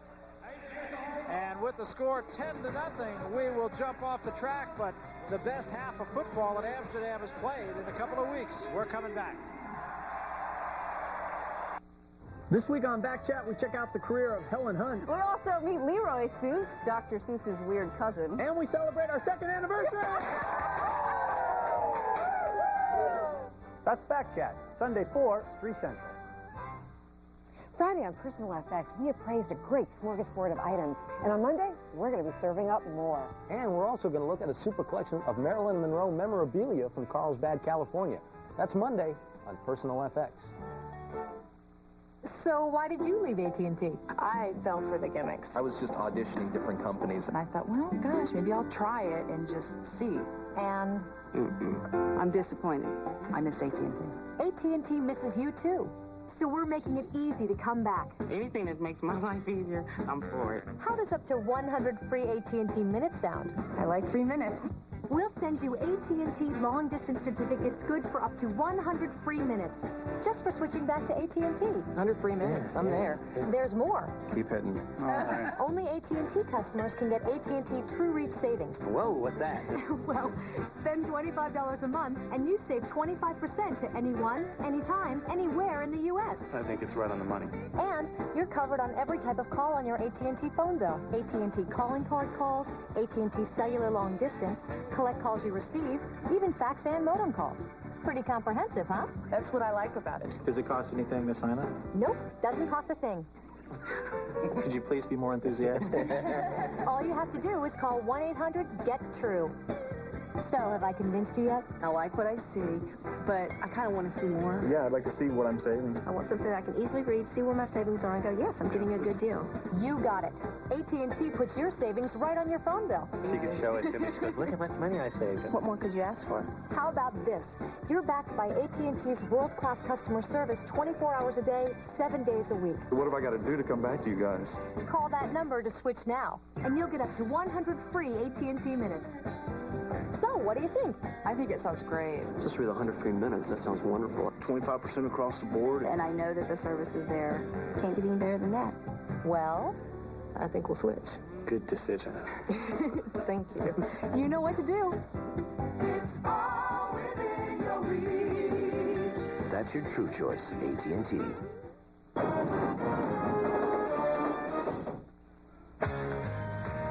1996 is the year of the tight end in the World League, as more teams are utilizing their pass-catching skills and finding out their giant targets can have as much impact on an offense as any wide receiver or running back. This year, I think, collectively, it's probably the first year every team has a very, very good tight end. I guess because of it being a passing league, a lot of tight ends are able to show what they can really do, getting the opportunity to catch the ball. In the NFL, some teams don't really feature their tight ends as much, but here, being that it's a passing league, they got the opportunity to show what they can do. I can tell you this, they got some great talent playing at the tight end spot, you know, and the World League is, you know, it seems like every team in the league is a throwing team. And so, you know, most of the time, like I tell our quarterbacks, tight end's always open. It seems as though the tight end has always been open, as 3 of the top 4 players in receptions are tight ends. Those players don't start off as tight ends, they grow into it and feel it's an advantage. I used to be a receiver until my first year in college, and then I transferred to tight end, gained some weight, and then just try to be more successful there, because my coach was telling me that, you know, because I didn't have the blazing speed for a receiver, but I had the speed to run with the pass the linebacker and have the safety cover me. So I just adjusted, and it was the best move for me. Most of you have more of a field to work on, like out of wideouts. You know, you only really have the corner, and there's always a safety helping you inside. But at tight end, most of the time, there's a safety who's going to be 15 yards away from you. And then you have a linebacker who's usually not used to sticking a quick tight end. You know, like I'm only like 245, so a lot of them I just shake up with basketball moves. And I play at the park every day, you know, so it works out good for me. These guys might be comfortable on the field, but in front of the camera, that's another story. I'm sweating bullets, though. Boy, somebody throw a milkshake on me. Well, Grady, we think you're ready for the outside. Heck, time for a crispy, Good luck, kid. crunchy, Butterfinger Blast! Have a Butterfinger Blast from Nestle. They are America's dreamers, builders, leaders. They are the future of America's companies and communities. They are students, teachers, machinists, programmers. But we're more. We're more. 1 weekend a month, 2 weeks a year. We're the men and women of the U.S. Army Reserve. We're proud of what we do. And who we are. You can join us in the Army Reserve. As a full-time citizen serving part-time, you can train in one of almost 200 career fields, learn high-tech skills, and earn up to $25,100 toward a college degree while you're still in college. Serve part-time. Feel a pride that's full-time. Can you see yourself? This could be you. Call this number for more information. You'll receive a free brochure in the mail. There's no obligation. No matter where you are in your life, The Reserve can help you do better in life. Call now.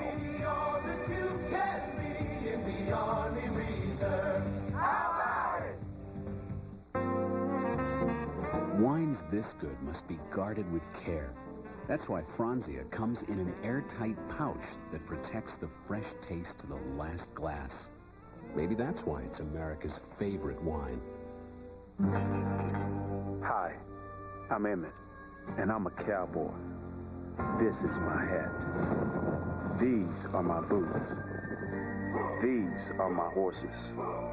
This is where they graze. And this is my ranch. No matter whose brand is on the front gate. This is my territory. This is my zone. This is my planet.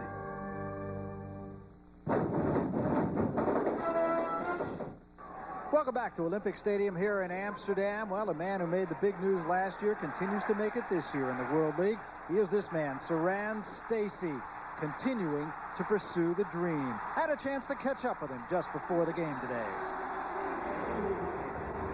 Well, Saran, you go out there last year and you have an unbelievable season in the World League, and now you come back over here and you have an even better season. Certainly somebody's got to sit up and take notice and say, hey, this guy can play a little bit of football. Well, I certainly hope so. You know, I've put a lot of hard work into it, and, you know, I have a lot of people supporting me, and, you know, they just keep telling me, you know, Saran, don't give up. You know, if you really believe that you can do it, and, you're not just one of those guys that think they can do it, but really can't. I mean, you really can, so, you know, I just thank God for just, you know, continually giving me the strength, you know, to endure. Everybody talks about this team this year as really being one. You guys are all living together. Nobody bickers. Everybody gets along. Everybody hangs out together. There's not a lot of teams that can make that statement. You know, that thing stands out, you know, really large with our football team because, you know, last year I can definitely say I played on that team last year. We were 2-8, and there was no team camaraderie nowhere. And this year, you know, guys actually care about each other. You know, when something bad happens out on the football field, we're all trying to pull each other up, you know, and it's special. It's great. And, you know, I'm happy I'm here, and I'm happy to, you know, to develop the relationships that I developed with a lot of the players. You know, you and I were talking just a little bit earlier, too. It's more than just playing football here in the World League. Certainly everybody has an eye toward playing in the NFL. But this is an experience that goes beyond football, really. Yeah, certainly. The European experience overall it's been really good for us. And, you know, Scotland, you know, we live in Scotland in the city of Glasgow, which is beautiful. And I was saying earlier, you know, I had a chance to go up north, up in the northern part of Scotland and up in the Highlands, you know, and see some of the beauty of this country. And it's absolutely gorgeous. And I'm just happy that I've, you know, had a chance to do that. So, man, why don't you go out and get yourself a World Bowl ring, and then we'll talk about getting a Super Bowl ring. Hey, that sounds good to me. And now AT&T presents the Play of the Week. The 1-4 Rhine Fire were looking to rekindle their season as they traveled to Barcelona to face the 3-3 Dragons. Dominating the first half, the Fire jumped to a 10-point lead, but the Dragons closed the gap to 1 point late in the third quarter. With 1 minute left in the third quarter and Barcelona threatening, Rhine cornerback Jamal Ellis stepped in front of a Kelly Holcomb pass to end the Dragons' go-ahead drive. Ellis's third interception of the year allowed the Rhine Fire to celebrate their second victory of the season. AT&T salutes Jamal Ellis and his Play of the Week. The sun's up at Bay Hill, and what a lovely day for a drive. But don't forget to keep your head down, because Bay Hill is Arnold Palmer's place, and the rough edges are there by design. So who helps the business end of this legendary club run smoothly? Office Depot. Taking care of business. Office Depot guarantees low prices and 100% satisfaction. Because when you're responsible for the big picture, even small details are important. Taking care of business. Whenever you're sent out to pick up a movie, your homecoming could go one of two ways. Homecoming A, homecoming B. To avoid B, give them a choice. Bring home a safety video. Blockbuster has thousands of videos to guarantee your success. Unless your safety video is, say, a documentary on the physiology of fungus. Fungus, Fred? Fungus. Make it a Blockbuster night. For drama and romance, Picket Fences really hits the mark. Officer down. Picket Fences on FX. This is how we do it. It's back, and it's hotter than ever. Quality.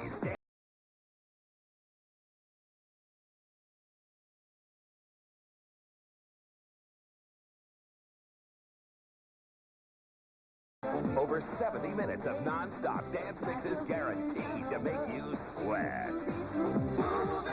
Groove to a higher state of consciousness. Montel Jordan, Corona, Ace of Base, and more. Call this toll-free number to get Dance Mix USA Volume 4. Cassette $15.95, CD $19.95. Call right now and we'll also send you this $10 long-distance phone card. It's yours free with your credit card order. Y'all ready for this? Bust free of the boredom. Dance Mix USA Volume 4 puts life into your party. Call right now and we'll also send you this $10 long-distance phone card. It's yours free with your credit card order. Call now. Barry Tompkins with Bill Moss. We are set to start the second half. The Amsterdam Admirals beating up on the Scottish Claymores. The Claymores, remember, already in the World Bowl. And the Admirals, I think it's fair to say, Bill, are winning it on both sides of the line of scrimmage. Yeah, they are. And meanwhile, you know, down in Frankfurt, the game down there, I'd alluded to earlier, I said Frankfurt was up 13-0. Well, that was my fault. See, when we called down there, they told me in German, they said, "Der Frankfurt, der beaten, der Dusseldorf," and I forgot that they say things backwards. It's actually Ryan on top, and they're on top 21-0. Got your Einen Sponsik and your Dreitzehn all confused there. I hate when that happens. In fact, I think that's who Will Fuhrer was calling right there to catch up on the score. Steve Matthews and Jim Soker are having a little confab, and I think what they're talking about is, what are we going to do about this 66 yards? That is very much out of character. Well, the Claymores having 14 rushing yards, and you're right, very much uncharacteristic of the Claymores offense. And the problem for them is now they're 10 points down, and they can't concentrate on a running game. They've got to air the ball out before they can get back to the ground game. You know, and that's where it's confrontational for him. Where number 12, Steve Matthews, he has 10 picks on the year, and when he has to win the ball game for him, things can be iffy. What strikes me too is that there was nothing fluke about that first half. You know, sometimes strange plays and that sort of stuff. Look what happened to Saran Stacy and Sean LaChapelle. Maybe we should say, look what didn't happen. Well, teams have been trying to figure out how to stop these two guys all year. I think Al Luganbill finally alluded to it. Hey, it's not the running back and it's not the wide receiver, it's the line. And if you go beat up their offensive line, these guys can't work. And that's what the Amsterdam Admirals front four defensively have been doing. They've been beating up Scotland's front offensive line. Well, and they say, you know, don't leave the game. You mentioned this earlier, but Jim Kreiner told us, don't leave the hands in the game of the quarterback. Don't leave the game, I should say, in the hands of the quarterback, which is what they've had to do. But Amsterdam defensively has managed to put pressure on Steve Matthews also. I mean, they are covering all the bases. You would think if they took LaChapelle and Stacy out of the ballgame, which they have for all intent, that something would be open, but so far, Claymores haven't found it.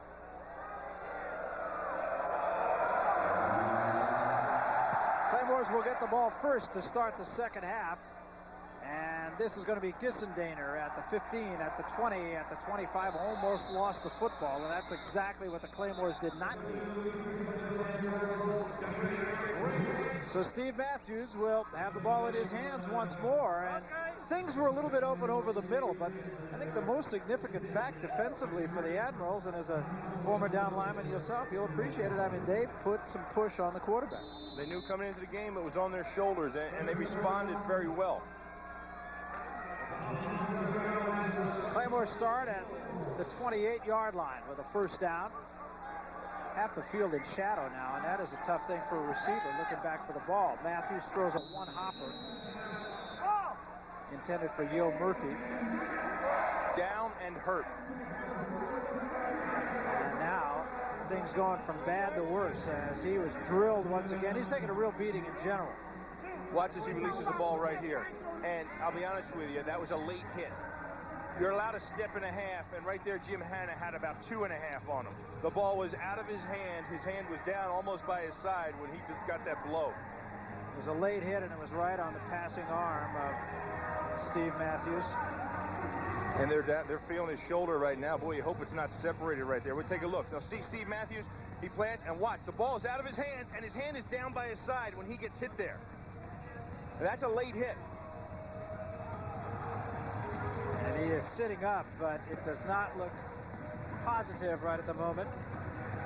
Jim Ballard on the sidelines, number 13, warming up. Well, he seems to be all right. Might have just been a stinger. Those kinds of things that broadcasters sort of pass off as nothing, and you players know what they feel like. And we carry them with us the rest of our lives. Well, we'll see if he'll be back or not. The backup quarterback is Jim Ballard. He's out of a small school, Mount Union, but Mount Union was Division III national champions when Jim Ballard was the quarterback there.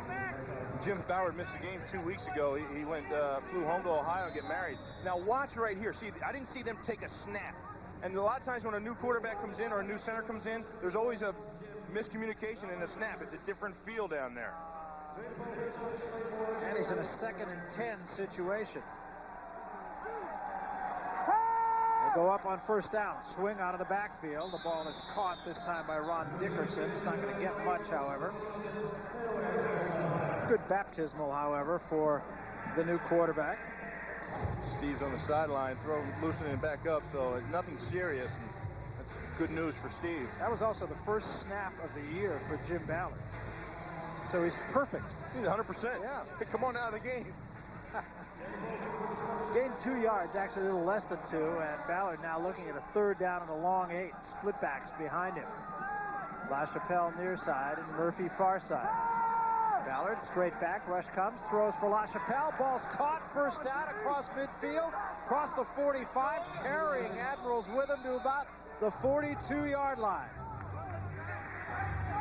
Well, just like Steve Matthews, he finds his main target, LaChapelle. And watch LaChapelle and Tommy Jones get some separation and splits the 2 defenders. And Ballard does a nice job of laying the ball in there. You know, he had the 2 DBs turned around. And now LaChapelle comes off the field limping just a little bit. John's family in Sacramento, incidentally, gets to watch these games, but they don't get to watch them until the next night because they don't get FX in Sacramento. And so he has to have friends of the family tape the game, and then Mom and Dad get it. It does not appear to be a serious injury. He might have rolled an ankle or something, and he's having a little conversation with the trainer. I suspect we will see Sean LaChapelle back. He's had that injury. His ankle's been bothering him for the last couple of weeks, but he's been playing on it. We'll take a timeout. 13-14 remaining 3rd quarter. 10-0 Admirals. I don't see him. I think we're safe. Of course we're safe. We're in my Subaru Outback. I know the world's first sport utility wagon. This beauty's got dual airbags, full-time all-wheel drive. It's more stable in the turn than a Blazer. What else you got?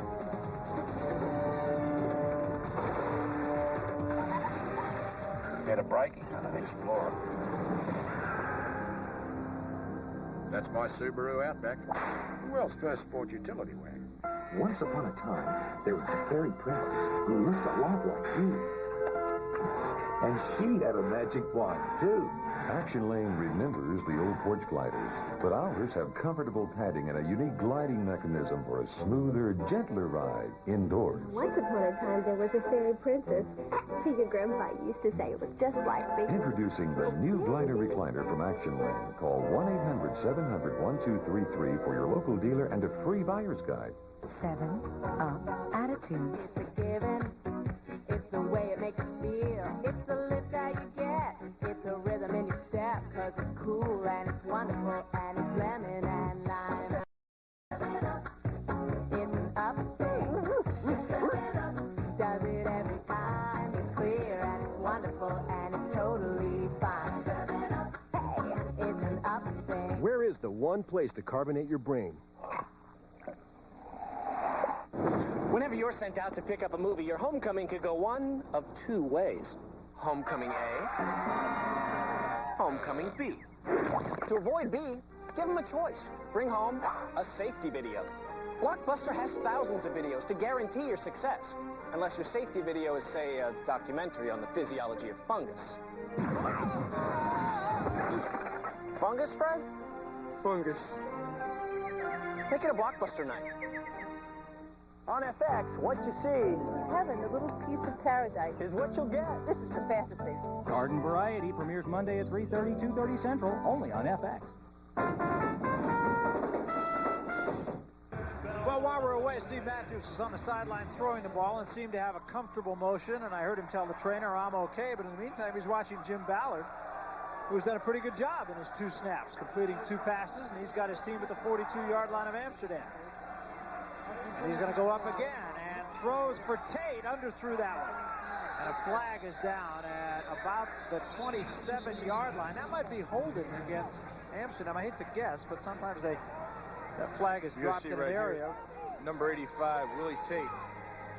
Ballard sets up nice and finds his man, and he has Ed Stewart beat, Keith Franklin beat right here. And Franklin gets a hand on him, tries to break up the play, but I don't know if they called that or not. There's actually 2 flags. There's one down at about the 27-yard line. That penalty is declined. Pass interference. Number 54 of the defense. Ball was placed at the spot of the foul. First down. So there was a hold and a pass interference. And there's the culprit right there.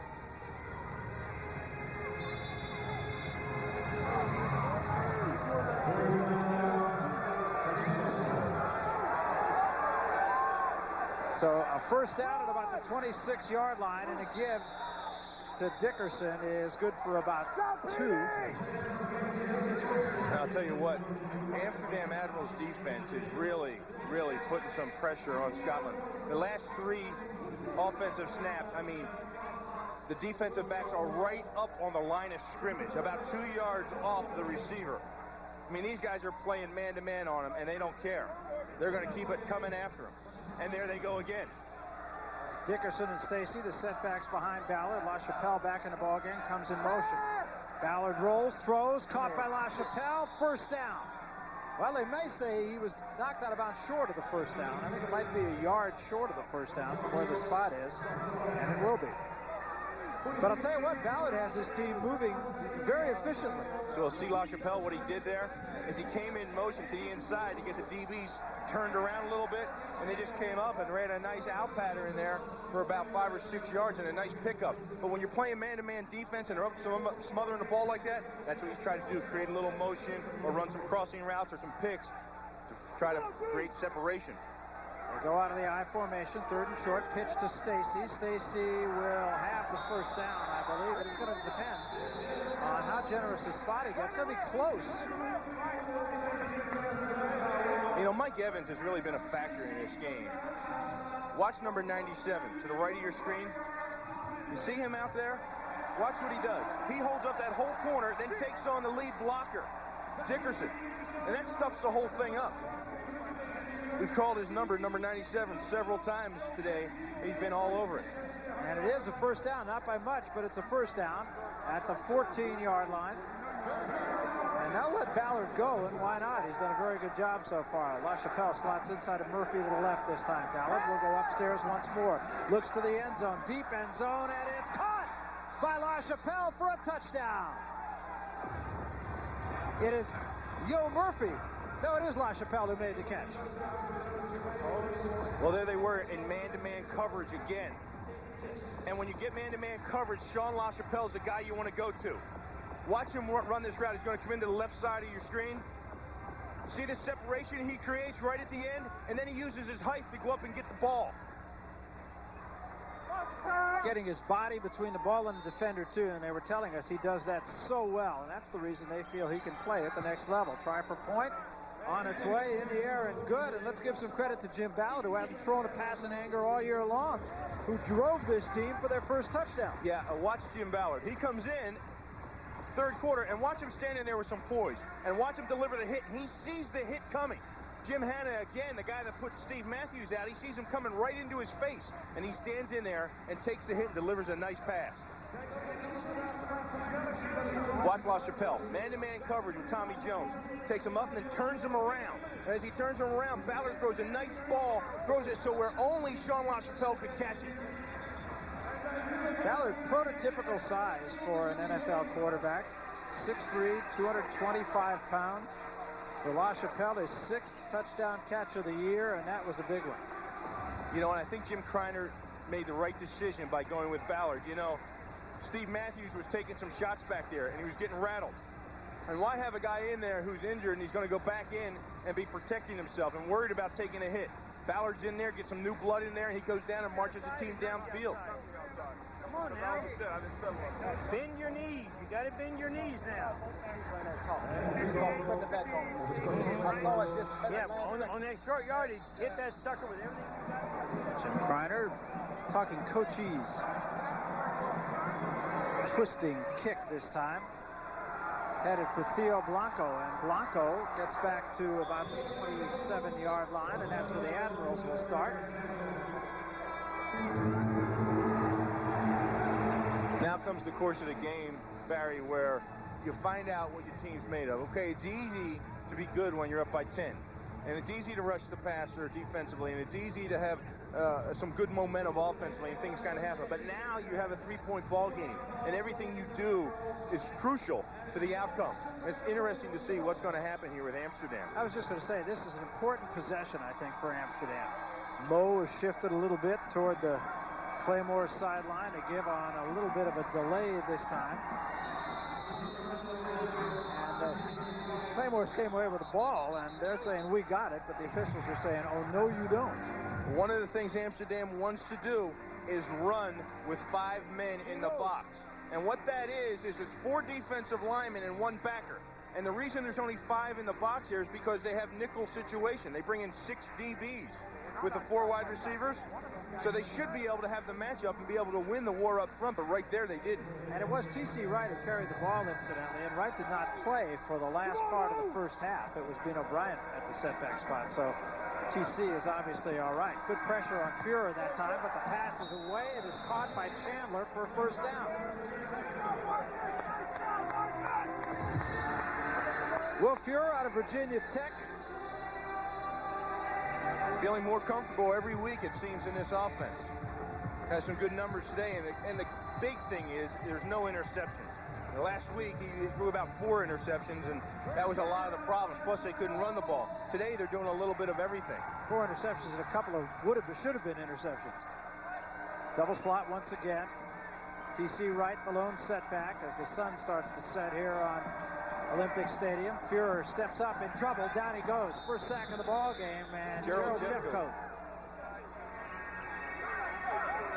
And that's what Scotland has been doing all year long. He's been getting at the quarterback. You watch number 99 on the center there. That's Gerald Jeffcoat. He comes up and he has to spin. He comes back inside and he sees Will Fuhrer stepping up. And he had Don Willis in there. Don Willis, the center, has a bad ankle, and he didn't start. So what he did with him is he worked him a little bit. See, as a defensive lineman, you got a bag of tricks. And right there, he used a little movement and a spin move to keep Don Willis in check with his bad foot. So second down, about 15 now. Again out of the shotgun. 4-man rush. Fuhrer with time. Throws. Bobo on the comeback. Short of the first down by about 3, maybe 4 yards at about the 47-yard line. James Williams wasn't about to let him go any further. Well, James Williams gave him the pattern, and it was a little comeback. He takes him up. You see Williams playing off right there. And then he stops and comes around, and there's the ball. James Williams closes on it nice, but it's a catch. And that's important because Amsterdam needs that momentum to keep things moving.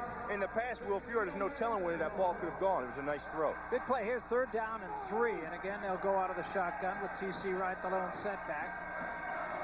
And Fuhrer's going to throw for it. It's batted in the air at the line of scrimmage, and the Admirals will have to give it up. Ty Parton with a big-time play. Just got the hands up.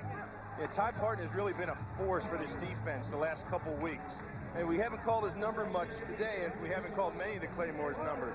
But there, as the momentum's starting to change here a little bit, they're getting a little light. You see number 95 in the middle of your screen? He jacks up Willie Williams and gets his hand up. See, you press the pocket down, and if you can't get to the quarterback, then get in his face and get your hands up. And that's what Ty does there.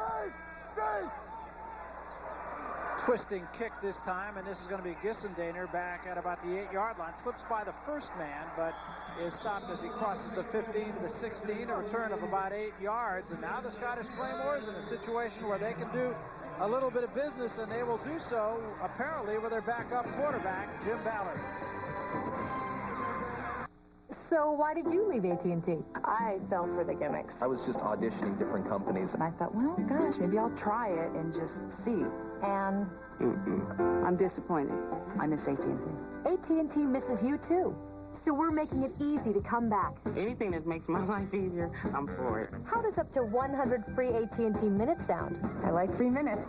We'll send you AT&T long-distance certificates good for up to 100 free minutes, just for switching back to AT&T. 100 free minutes. I'm there. There's more. Keep hitting. Only AT&T customers can get AT&T True Reach savings. Whoa, what's that? Well, spend $25 a month, and you save 25% to anyone, anytime, anywhere in the U.S. I think it's right on the money. And you're covered on every type of call on your AT&T phone bill. AT&T calling card calls, AT&T cellular long distance, collect calls you receive, even fax and modem calls. Pretty comprehensive, huh? That's what I like about it. Does it cost anything to sign up? Nope, doesn't cost a thing. Could you please be more enthusiastic? All you have to do is call 1-800-GET-TRUE. So, have I convinced you yet? I like what I see, but I kind of want to see more. Yeah, I'd like to see what I'm saving. I want something I can easily read, see where my savings are, and go, yes, I'm getting a good deal. You got it. AT&T puts your savings right on your phone bill. She could show it to me. She goes, look how much money I saved. What more could you ask for? How about this? You're backed by AT&T's world-class customer service 24 hours a day, 7 days a week. What have I got to do to come back to you guys? Call that number to switch now, and you'll get up to 100 free AT&T minutes. So, what do you think? I think it sounds great. Just for the 100 free minutes, that sounds wonderful. 25% across the board. And I know that the service is there. Can't get any better than that. Well, I think we'll switch. Good decision. Thank you. You know what to do. That's your true choice, AT&T.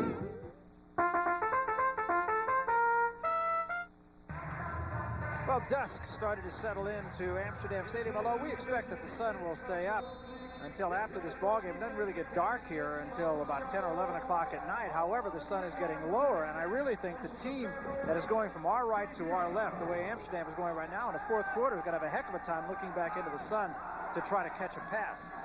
Meanwhile, Ballard at quarterback going up for LaChapelle as the catch out in front. Going to be a foot race midfield with the 40 to the 30 and down at the 20-yard line. And you cannot do that any better than that.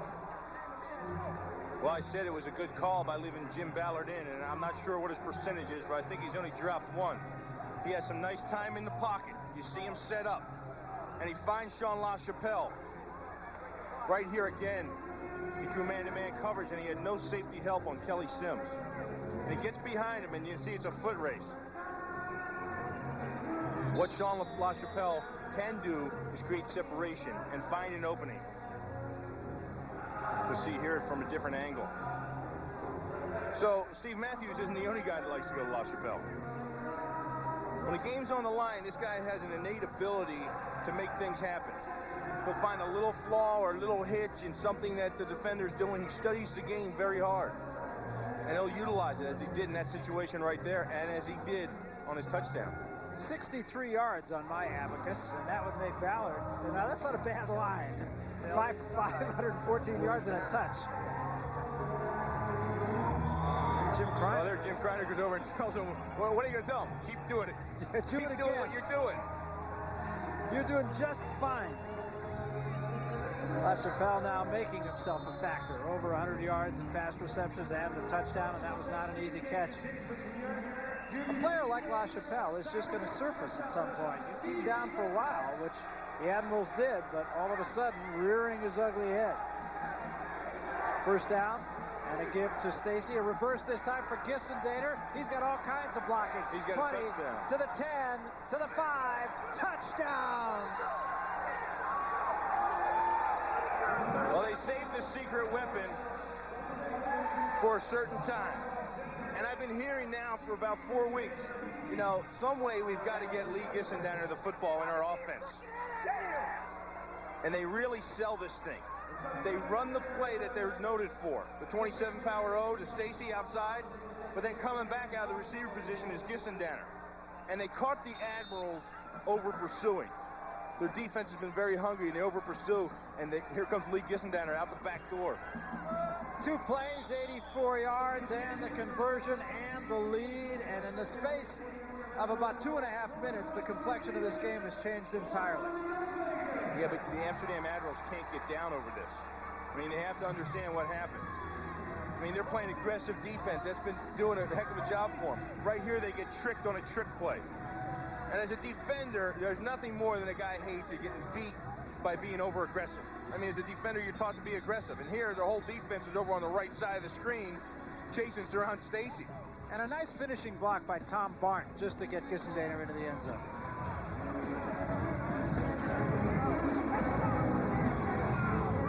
And understand that the things they've been doing today, Amsterdam, they've been doing well.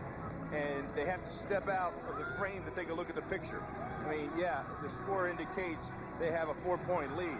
But they've been winning this ballgame and winning the numbers by what they're doing. So stay with it. Don't get down. I saw the guys, look at their heads are down. And you know it is. Play the damn defense, and it'll work. All right? Shit! We got a chance to win this son of a bitch, and you're giving it up. It ain't all right, Bob. It ain't all right, Kelly. Now let's get going. Shit. Pat O'Brien available to play the part of Al Luganville. Already did Newt Rockman. This is Bean O'Brien on a return, and he's going backwards. I've been in that situation before, Barry, and believe me, it's no fun. And what he was so upset about is play the defense call. You know, they had guys over pursuing. You know, everybody's trying to make something happen. And that's what it gets a coach upset. 2 plays, 84 yards. 63-yard pass and a 21-yard reverse. And Will Fuhrer once more will try to get things level. They'll go up on first down. Now he runs out of time, and that's a coverage sack right there. Well, you're exactly right. There's some excellent coverage downfield. There was a man on every receiver, and Will Fuhrer really didn't have a chance there. And now you can see the Scottish Claymores needed a little shot of adrenaline, and their offense gave it to them. And they're starting to pick up the pace. That's going to take the Admirals back to the 9-yard line. They've got to go all the way to the 27-yard line.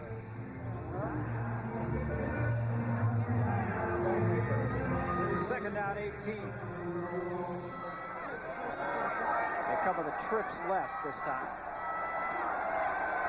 And Fuhrer rolling to his left. Now he has to step up, and the ball knocked loose. Scramble forward, and the Claymores got it. It is DeWitt who knocked the ball down. Ball's going to be Scotland's on the 1-yard line. DeWitt recovered it as well. I think he knocked it out of his hands and recovered the ball.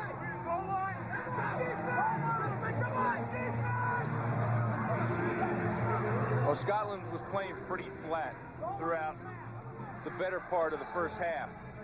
And then their offense gets in the end zone twice, and it gives them new life. Look at the agility and the athletic ability of John DeWitt. I mean, I talked about these guys, the defensive line, they're never on the ground. They're always standing up. And if you're up, you have a chance to make a play happen. And John DeWitt keeps his balance right there, swats the ball down, and then recovers it. Well, they have just made all the plays here in the third quarter. First down, the ball at the 2-yard line. It is Stacy with the ball, and he will get to about the 1.5. Might have been stopped at the 2-yard line. You know, as a defense, you know, during the course of the week, you get little credit for big plays. You know, if you get a fumble or a sack, a tackle or whatever. Watch right here. DeWitt's going to get a bunch of little stickers this week. He keeps his balance, he comes in, he strips the ball, which is credited as a sack, and then he falls on it and makes a recovery. So you get extra bonus points. And Parton doing a good job just to make sure Fuhrer didn't get a chance to scramble for the ball. He knocked him down and laid on top of him. Repeat first down. Now, if you didn't understand that, what he said was, It sounded like the teacher on the Peanuts. I think that's Charlie the guy Brown's teacher. That's the guy who gave us the Frankfurt score, I think.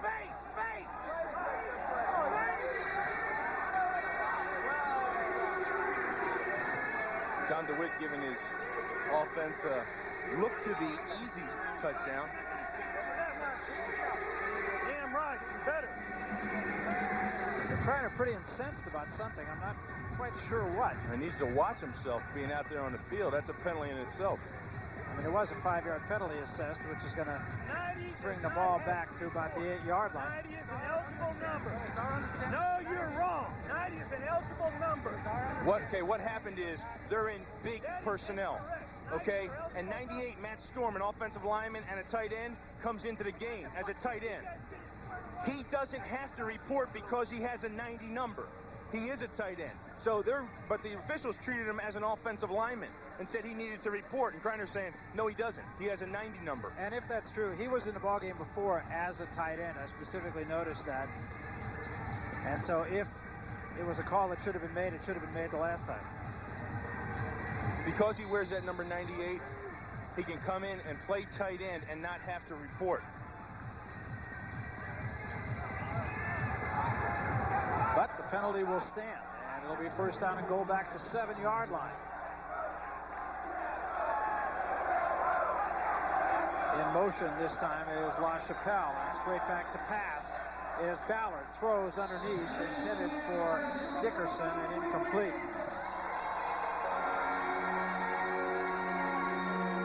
Ballard dropped he completed his first pass of the afternoon since he's been in. And the offense stats, look at the second half for Scotland.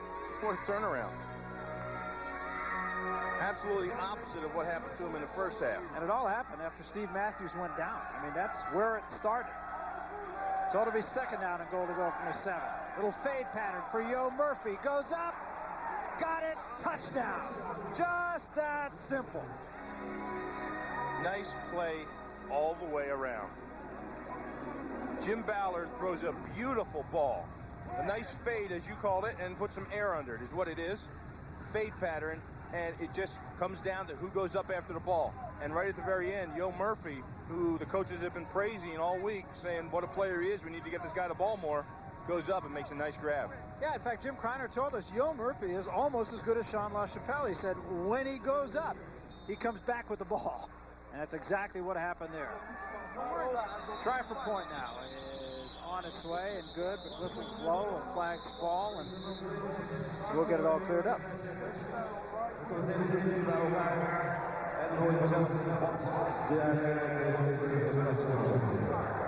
me that offensive team up here. Over. Get up here. Al, that's the voice of Al Luganville, and he sounds absolutely thrilled to be here.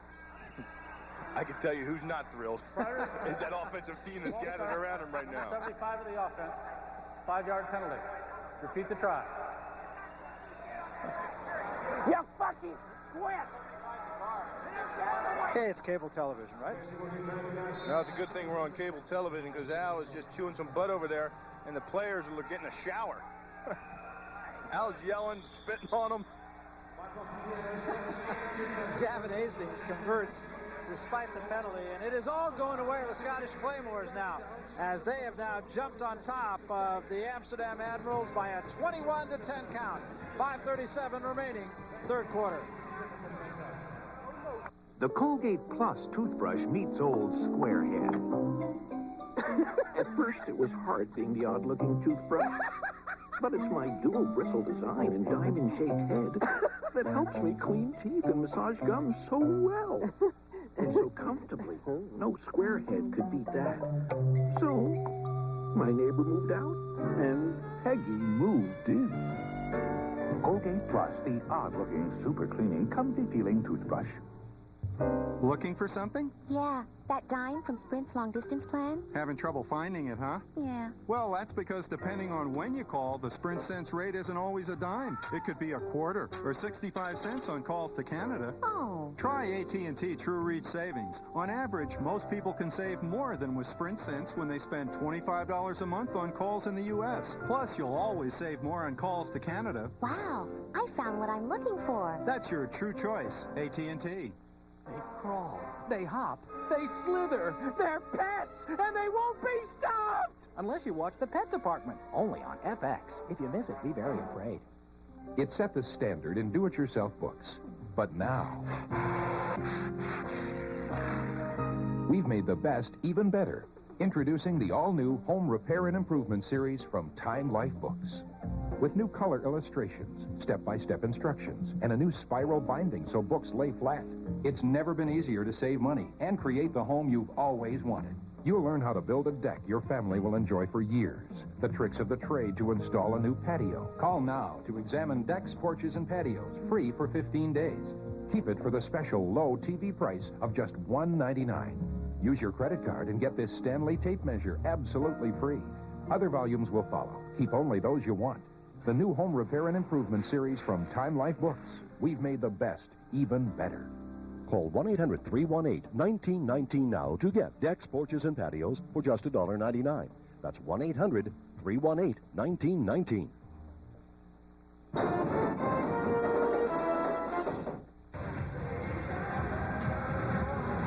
Not a happy camper, Al Lugan, but what comes after gnashing your teeth and gnashing your gums? I don't know. What is he down to? I'm not sure, but he's going to need some cough drops after the game. He's been yelling, and he has a right to yell, because he has seen this team quit on him before.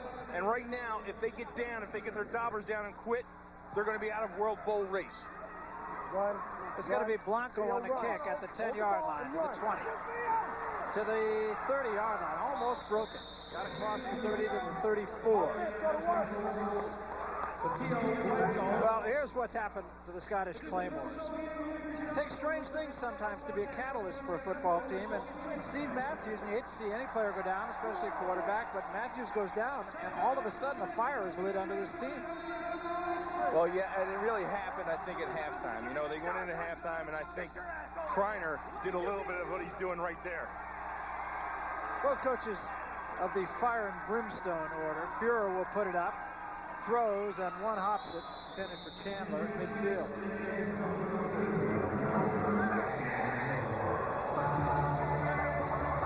And Amsterdam Admirals have an offensive player down on the ground. And the way injuries have gone for them this year, they can ill afford to lose another player. And that, I don't want to speculate what that might be.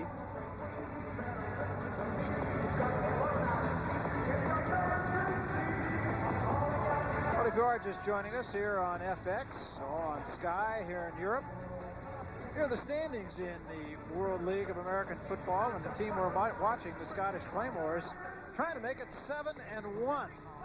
Now the Frankfurt Galaxy and the Rhine Fire are playing each other right now, and remember when last we heard, Rhine Fire was ahead of Frankfurt 21-0, so things will change there. Amsterdam 3-4, and right now, looking up the Scottish Claymores, things will change there. Barcelona's still in it, of course. London is still in it. London can make a pretty good case for being one of the better teams in the league right at the moment. There you see, 28-0 now. Wow. And that will put Frankfurt at 4-4, and one of these teams is going to step up. Early on, it looked like it could be Amsterdam. If they were 4-4, they'd be right back in the thick of things. And then tomorrow's game, of course, both those teams are 3-4, and the winner of that could emerge. Donald Willis is the injured player. He came into the ball game, remember, with an injury. And that game that you spoke of tomorrow between Barcelona and London, which now becomes a very important game, will be on right here. Willis had an ankle injury coming into the game, obviously aggravated that. 2nd down and 10 now for Will Fuhrer. Out of the shotgun once again. Throws for Bobo, makes the catch short of the first down at the 41-yard line. Well, yeah, go back to your main guy. Go back to the guy that gets you all the yards, and that's Bobo. And right here, you see Will Fuhrer has time, sets up nice, finds his man, and throws the ball, makes a connection there. And they get an 8-yard gain. Now it's 3rd and 2. And they go out of the spread again. That's been the formation du jour. And they've had a whole bunch of them this year. Fuhrer will go up once again. With time, comes back over the middle, caught by Chandler. First down, midfield, 45, down to the 43-yard line.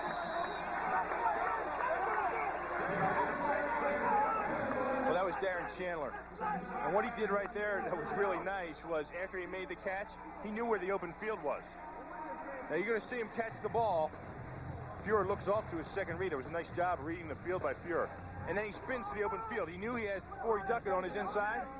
And he heads toward the sideline and picks up another 7 or 8 yards. Ball at the 42-yard line of the Claymores. A give this time is to Bino Bryant, and Bryant got about 2 short of the 40-yard line. There's a flag on the field right about the vicinity of where you would call holding.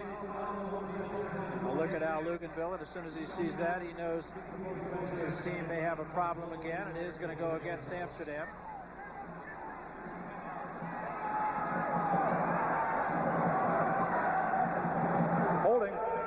Number 71 of the offense, 10-yard penalty for the previous spot. Repeat, first down. That's Mario Cristobal, who came in for Don Willis, who left with the injury. Well, the numbers on Will Fuhrer are certainly not an embarrassing evening so far. Touchdown and no interceptions. Second half, very quiet, though. And now looking at a first down on 20.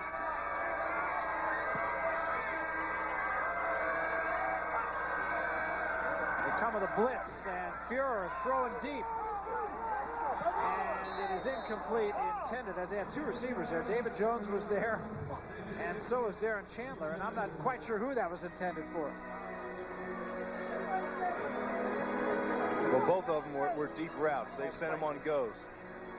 And he knew they drew man-to-man coverage, and he was going to air it out and try to hopefully have one of his receivers beat their man-to-man coverage. And you see Al Luganville, he's like, can I get a break? And the answer is no.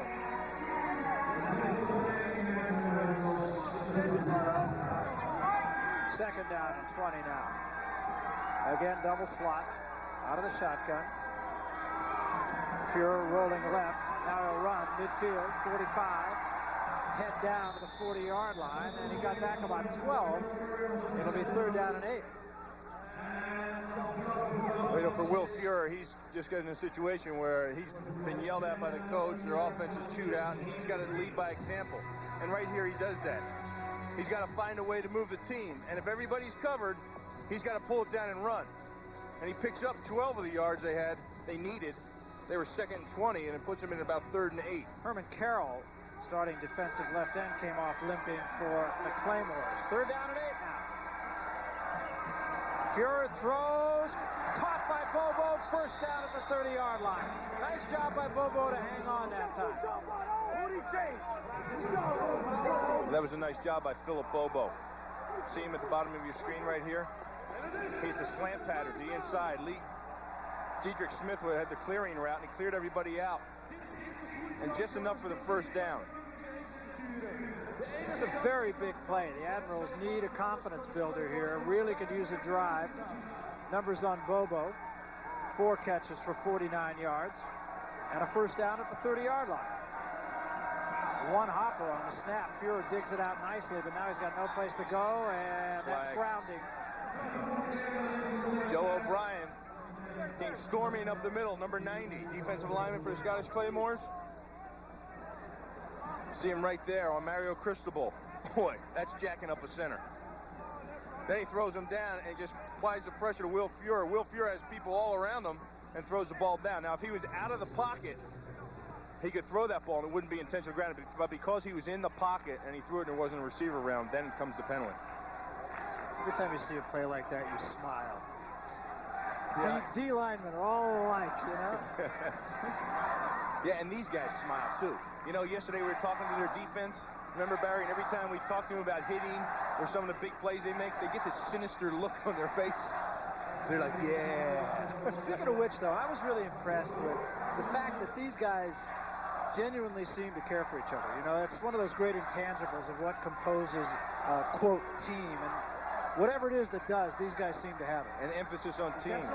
Jim Kreiner, there's the call right there, intentional grounding.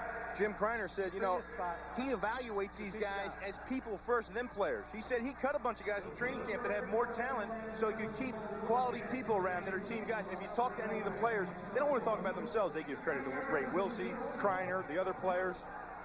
Yeah, it's really interesting. And that was to the number, and it was really unsolicited. First down and 20 again. Been there, done that. Fuhrer with time, throws, and nobody there. Diedrich Smith, closest man to it. Fuhrer took a shot right as he unloaded the ball.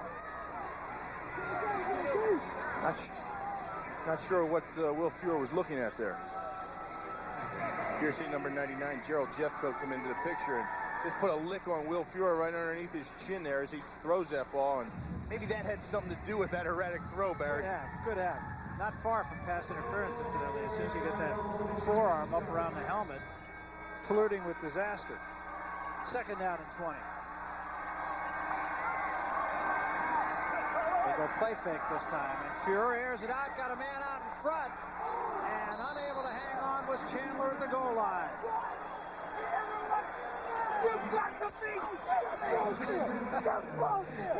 Well, I'll tell you what Al's upset about, and I'll tell you what Darren Chandler's upset about is, oh, look at Al go. His Forey Duckett was beat, okay, and as the ball is thrown, he is beat, and he's just like putting his hands up in his face and doing anything he can do to distract. See, he's beat right there. Now watch him close right there. Just get his body in front. He's not making a play on the ball, and he's not defending the receiver. Just to be devil's advocate, though, he didn't have his hands up, so it can't really be interpreted as face guarding. Bobo out in front, touchdown Admirals. Well, you don't get it one way, come back the other. Nice play. Nice play and nice composure on the part of Will Fuhrer, Bobo, and the Amsterdam Admirals offense. You know, they see their coach on the sideline getting upset about a call which he thought should have been pass interference. And that could bring a team down when it's 2nd and 20. But Will didn't let them get down. You see Bobo right there? He's been running slant patterns all day long. And then he takes James Williams downfield and then heads for a post, the goal post. I think Williams might have thought that there was another coverage on that time. You see him kind of point toward the safety saying, where are you? Try for point is up and good, and things once again get interesting. Been a very good ball game.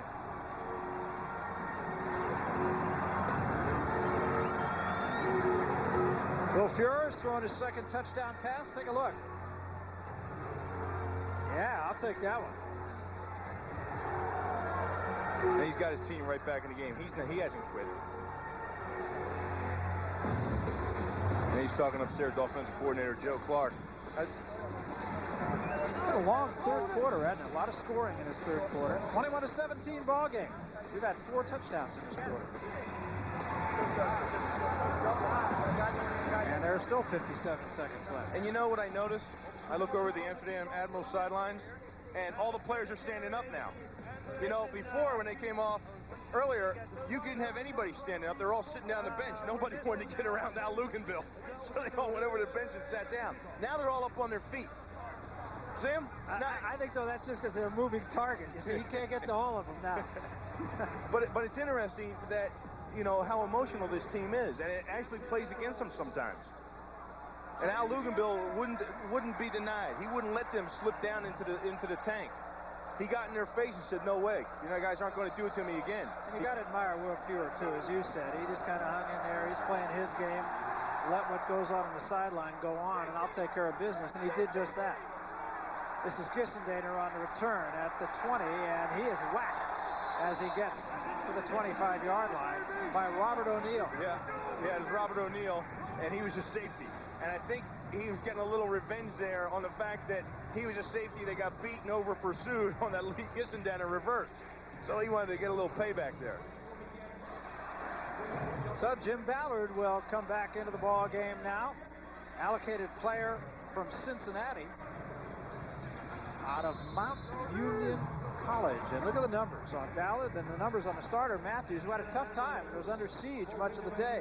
You know, Ballard was the starting quarterback early in camp down in Atlanta. He's got good size, I'll say that. Straight back he goes on first down. Has time. Throwing deep. Too tall that time. Intended for Yo Murphy. Murphy had a little bit of room, but Ballard couldn't quite get the ball to him.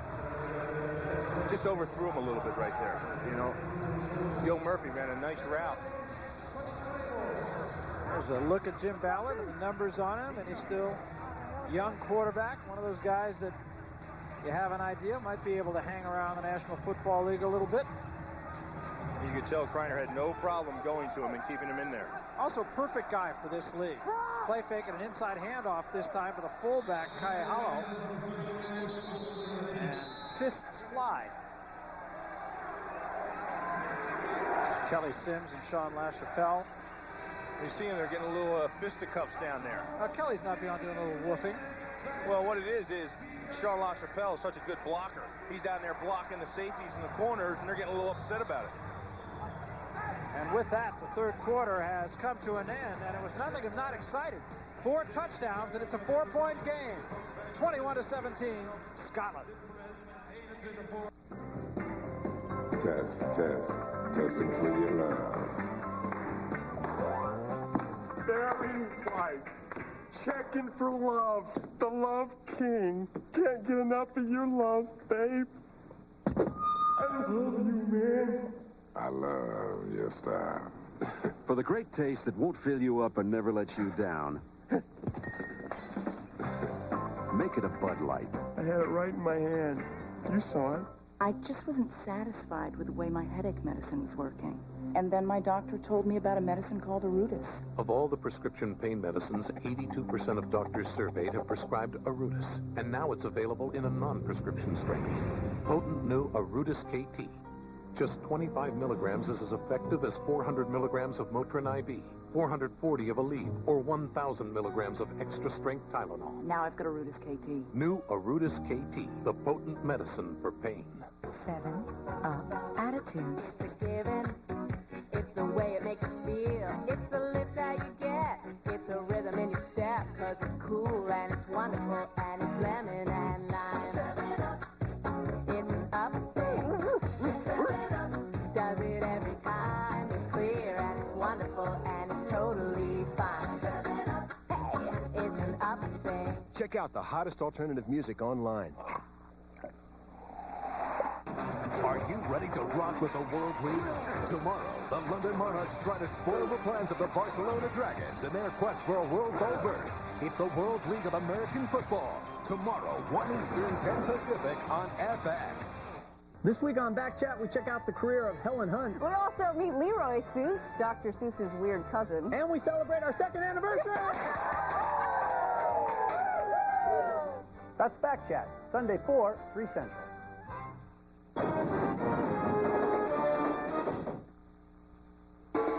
Today's game has been brought to you by Bud Light, official sponsor of the 1996 Summer Olympic Games. Make it a Bud Light. And by Arudis KT, the potent medicine for pain. And by 7-Up, it's an up thing. And by AT&T, official sponsor of the 1996 U.S. Olympic team.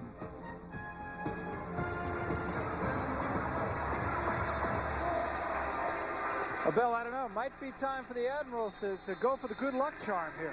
I'll tell you, the lucky chicken. See, the Amsterdam Admirals, all last year when they were 9-1, there was a chicken walking around the field.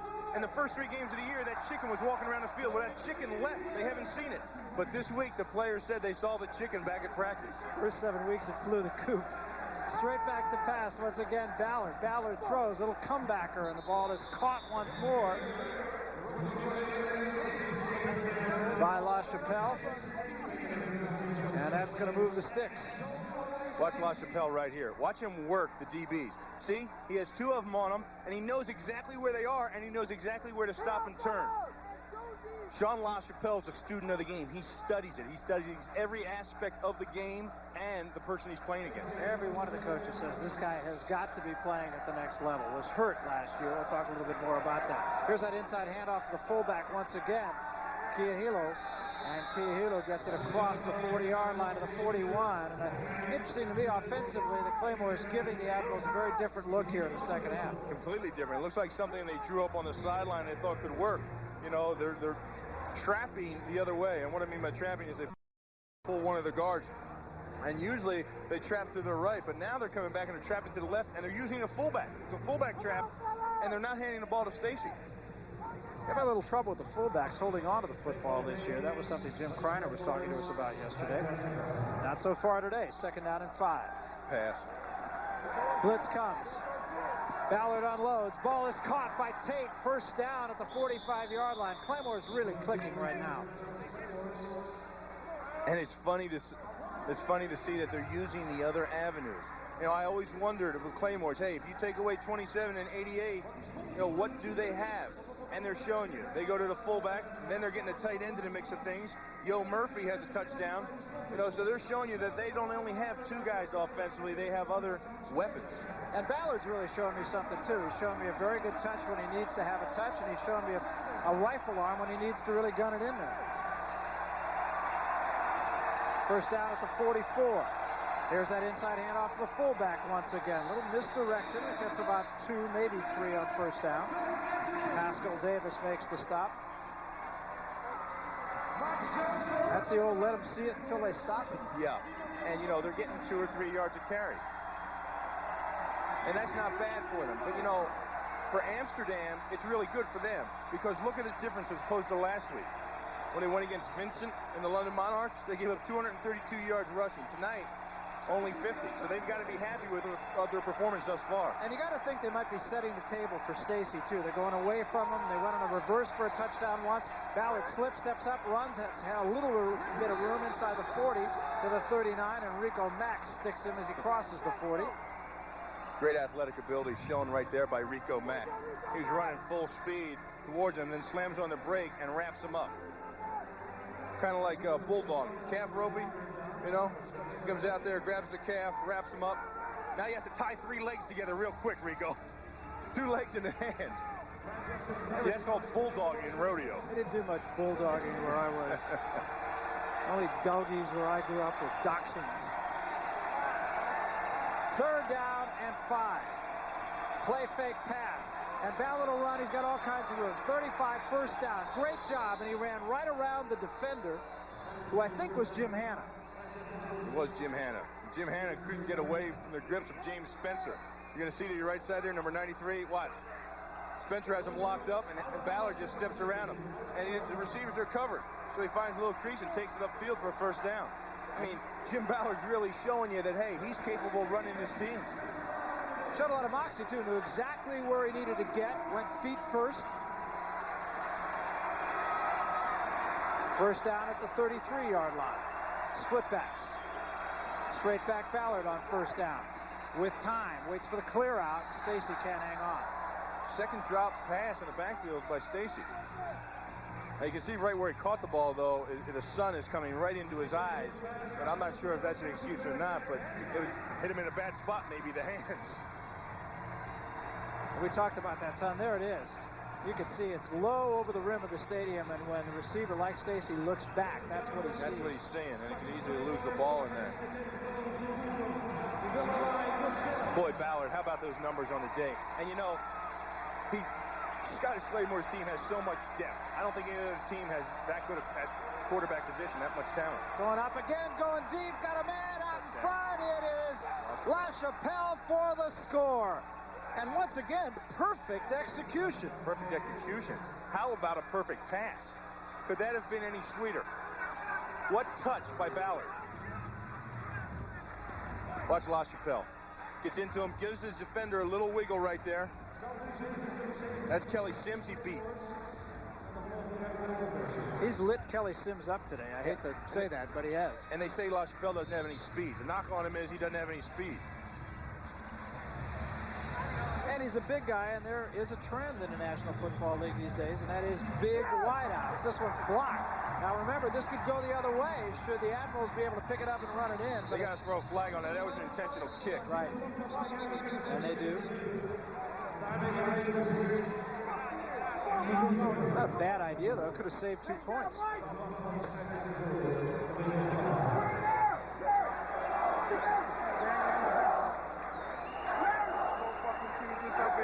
Well, Ballard has made a pretty good stand for the fact that he might have to be considered from whence he came, and that is the starting quarterback. Well, it's nice to have in your back pocket a quarterback that can come into the game under that situation. You know, the other 5 teams in this league, if their starting quarterback got hurt, they'd really be in trouble. Drastic drop-off. This, I mean, you're putting a guy in there that's very capable of being a starting quarterback on this team, and it's a good situation to have. For Steve Matthews, he's sitting on the sidelines thinking, well, let's take a look here at the touchdown first. And believe me, Steve Matthews is doing a little thinking. Watch this right here. Beautiful ball. Look at the air underneath it. Let the receiver run under it. He did. LaChapelle scores, and it's a 10-point lead for Scotland. Looking for something? Yeah, that dime from Sprint's long-distance plan. Having trouble finding it, huh? Yeah. Well, that's because depending on when you call, the Sprint cents rate isn't always a dime. It could be a quarter or 65 cents on calls to Canada. Oh. Try AT&T True Reach Savings. On average, most people can save more than with Sprint cents when they spend $25 a month on calls in the U.S. Plus, you'll always save more on calls to Canada. Wow, I found what I'm looking for. That's your true choice, AT&T. The sun's up at Bay Hill, and what a lovely day for a drive. But don't forget to keep your head down, because Bay Hill is Arnold Palmer's place, and the rough edges are there by design. So who helps the business end of this legendary club run smoothly? Office Depot. Taking care of business. Office Depot guarantees low prices and 100% satisfaction. Because when you're responsible for the big picture, even small details are important. Taking care of business. Once upon a time, there was a fairy princess who looked a lot like you. And she had a magic wand, too. Action Lane remembers the old porch gliders, but ours have comfortable padding and a unique gliding mechanism for a smoother, gentler ride indoors. Once upon a time, there was a fairy princess. Your grandpa used to say it was just like me. Introducing the new glider recliner from Action Lane. Call 1-800-700-1233 for your local dealer and a free buyer's guide. Hi, I'm Emmett, and I'm a cowboy. This is my hat. These are my boots. These are my horses. This is where they graze. And this is my ranch. No matter whose brand is on the front gate. This is my territory. This is my zone. This is my planet. On FX, we don't sell lemons. We show you how you can grow them. Sometimes you can really make good lemonade out of the lemons. Garden Variety premieres Monday, only on FX. Harry Tompkins, Bill Moss, we're in Amsterdam watching the first place. Scottish Claymores leading the Amsterdam Admirals by 10. Time is not a factor, and it is by no means too late for the Admirals. Short end-over-end kick headed for Chandler at the 20-yard line, the 25 to the 30 to the 35. So good field position for the Admirals. Boy, you hear some popping going on out there. We take a look here. Watch number 13, Jim Ballard. Look at the composure in the pocket. Watch him find his receiver. Of course, it's easy to have some good composure in the pocket when you have that good of protection around you. Look, not overly excited, just like, I knew it was coming. Well, he's already done it 2 other times in this game. It's going to be old hat. 10 of 12, 3 touches, 174 yards. Don't have to look too far for the player of the game today. Shearer out of the shotgun on first down from the 35. Clear out over the middle, caught by Smith. Smith to 40, changed direction, and is down at the 41-yard line. It's amazing how that lateral stuff just doesn't work at this level, does it? Well, that's what they're going to have to need to do to march down the field. Will Fuhrer has to just keep control of this offense. Don't go for the big long ball right away. Let's march the ball downfield. Let's take 5-6 yards a clip. Be patient. They got 6 on first down. It'll be 2nd and 4. Double slot, and I think the center might have moved. We'll see.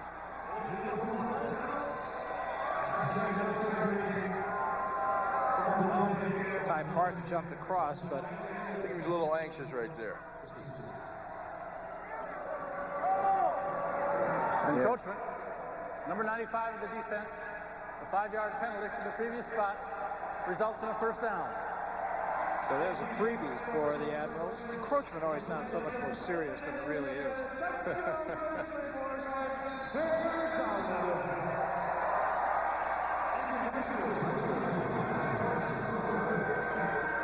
First down now, the ball at the 46-yard line. Fuhrer throws. Ball's caught by Smith again. That's a gain of about 8.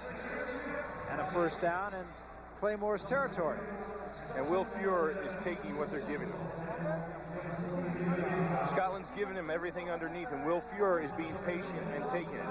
You know, Scotland's saying, hey, you know, let's give it to him because then he's going to want to hit the home run ball. And when he goes for that, then he'll make a mistake, and we'll intercept it. We'll be there for him. Will Fuhrer's being patient, taking what they're giving him. Looking at a second and a long 3. Might have a freebie again. Fuhrer throws. Ball's caught by Jones. And a first down. Jones still on his feet and dragged down as he gets to the 35-yard line of Scotland.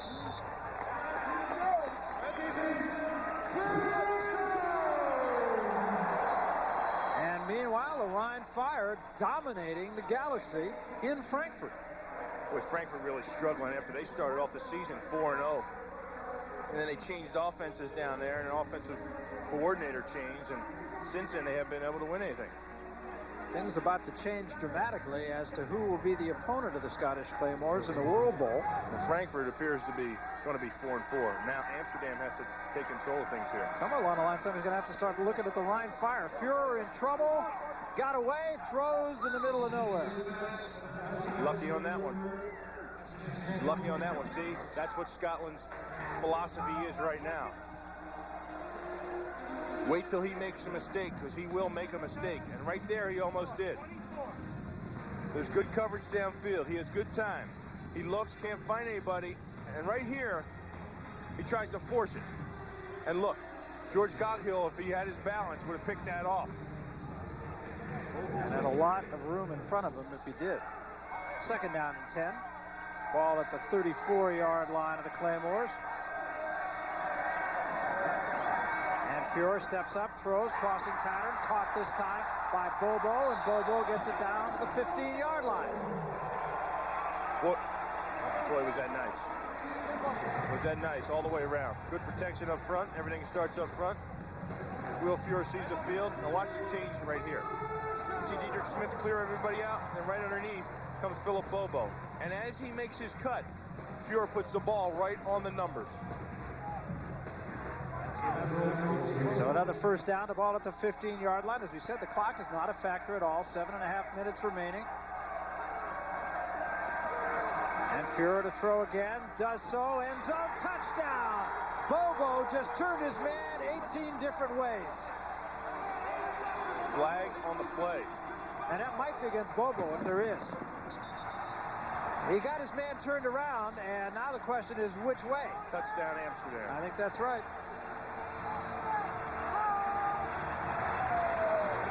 Nice offensive drive. I'm very impressed with the Amsterdam Admirals offense and the composure they had.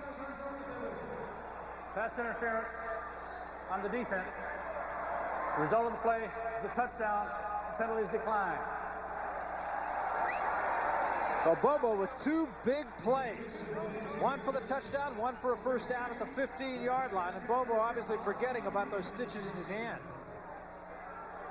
Philip Bobo, along with the rest of the Amsterdam offense, showing a lot of character.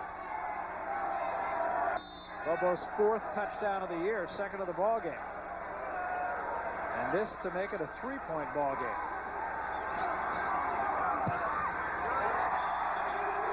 It is good. And the Amsterdam Admirals just not going away and not folding their tent as their coach might have suggested. Don't go away. 3-point game. We'll be back. Look, you have got to go to Office Depot and see for yourself. Office Depot has the best selection. I buzz in, I get what I want, and I'm gone. Either call or fax your order in. You can have delivery the very next day. Office Depot has a great catalog with everything from A to Z. Office Depot, the best. Office Depot, taking care of business for companies of every size, everywhere, every day. Finding oneself alone in this world can be terrifying. Poor thing, you must have fallen out. I knew I must return him to his family to ensure he's consumed at optimum freshness. I don't see him, do you? Excuse me, he's lost. Lost beer coming through. See him? We'll find him any minute. I can feel it. Excuse me. Don't give up. Hey, who's missing a bottle? Got a lost bottle here. Budweiser. Brewery fresh taste. Strictly enforced. Don't worry, little fella. We'll find him. Hi, this is Malcolm Shower from the Amsterdam Admirals. I'm Andre Hewitt of Scottish Claymores. I'm Steve Brooks from the Frankfurt Galaxy. And you're watching FX. We're here to tell you about AbWorks from Nordic Track, the advanced abdominal exerciser. AbWorks is fun, it's new, and it's hot. Get AbWorks for a smoking new waistline. With AbWorks, you can effectively work your abs with complete neck and back support. Look better. Sculpt the abs of your dreams. The ultimate ab machine is here. AbWorks by Nordic Track. Work upper, lower, and side abdominals with complete support for the head, neck, and spine for a safe workout. Tone your entire waistline in just 5 minutes a day. Get it for $119.95 or 4 easy payments of $29.95. Call now to order and get this free workout video with complete instructions for 15 AbWorks exercises, plus my 20-minute aerobic workout. That's everything you need. Call now to order the complete AbWorks system for $119.95 or 4 easy payments of $29.95. Get your AbWorks today.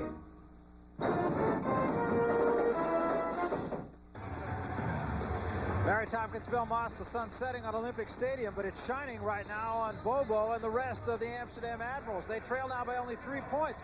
Emotionally, maybe more important than anything else, they're back in this game. Kick this time headed for Thomas. And Thomas at the 15, at the 20-yard line. They fake the reverse, and Thomas is stopped at the 24, and a flag is down, and so the Claymores are going to start deep in their own territory. Let's go, let's go. Let's take a look at the touchdown here. It's a blitz. James Fuller is going to come into the left of your screen right there, and Frank Thomas is on the other side. That's man-to-man coverage downfield. And right there, Philip Bobo beats James Williams. See him right there? A little stutter and go. Takes him inside, turns him around, and then heads back towards the corner of the end zone. And a heck of a drive downfield. Will Fuhrer has something to be happy about. Showing a lot of composure on that drive. When his team is down by 10, needed a touchdown. They put points up the last time, and the Claymores came right back and scored. Undaunted, Fuhrer came right back. Both quarterbacks doing an excellent job today. Penalty was holding on the block on the return kickoff for Scotland, and then that backs them up to the 10-yard line and really puts them in a hole. For them, got to get a couple of first downs. Ballard, the quarterback. Straight back he goes to pass. Throws for Dickerson out of the backfield. Dickerson with a little bit of room has the first down. Crossing the 20 to the 21-yard line. Ron Dickerson, whose dad, of course, the coach at Temple. Yeah, boy, what a great job by Jim Ballard. I mean, he sees everybody covered downfield, so he finds his outlet man, and that's the safety valve, Ron Dickerson, out of the backfield. And puts the ball in a great position. When you throw it to your back, out in the flat, you want to put the ball in a position where he just has it right in front of him and gets a turn upfield. And when he doesn't have to break his stride, has the speed right there to first down. And good hands by Dickerson. Remember, he was a flanker when he played at Arkansas. In motion, Dickerson, and they give on a crossbuck this time to Stacy. Got about 2. Ron Stacy really put on the shelf by the Amsterdam defense this afternoon. How about that? 0.1 yards a carry. Quite a tribute to the men up front for Amsterdam. And the thing about it is when you get in a fist fight like this, it's for 60 minutes. And it's real critical now that these guys keep the heat on them up front. 2nd and 7 now for Ballard. He will go up and throws a little out, in and out of the hands of Stacy. And Stacy having all kinds of problems, not only running the ball, but catching it today. Well, there was no sun in his eyes down there. That's the shaded end of the field. You know, it seems like when it comes time and you really get out of rhythm, you're out of rhythm for Ron Stacy. He hasn't been able to run today. He's had 3 drop passes.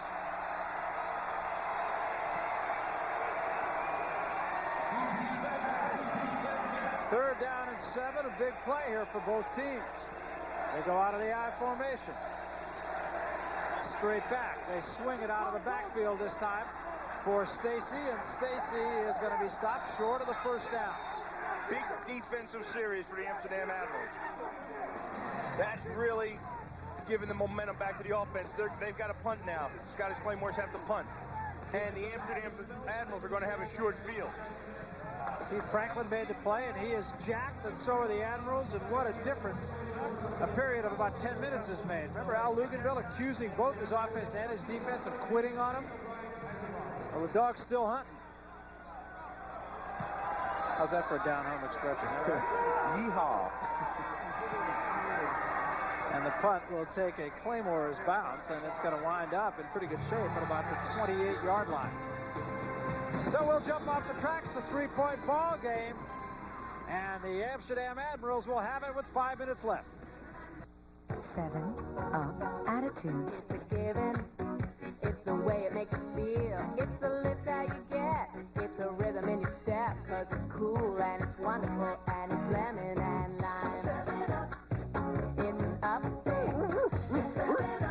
Does it every time. It's clear and it's wonderful and it's totally fine. Hey, it's an up thing. Where is the one place to carbonate your brain? Whenever you're sent out to pick up a movie, your homecoming could go one of 2 ways.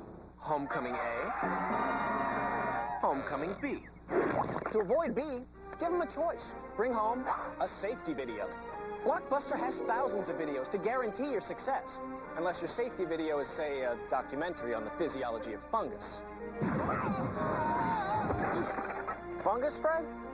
Fungus. Make it a Blockbuster night. So why did you leave AT&T? I fell for the gimmicks.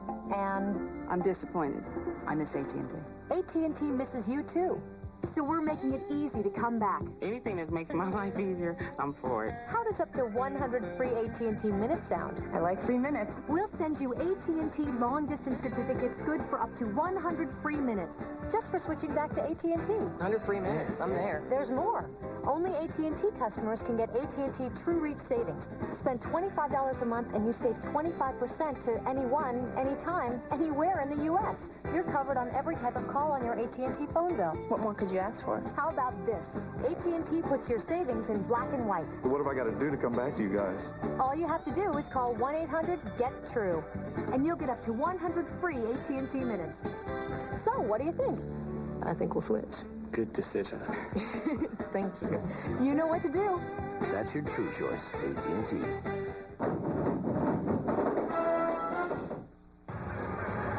Five minutes left. Scotland by 3. Amsterdam with the ball. You want heroes? We got a whole bunch of them, Bill.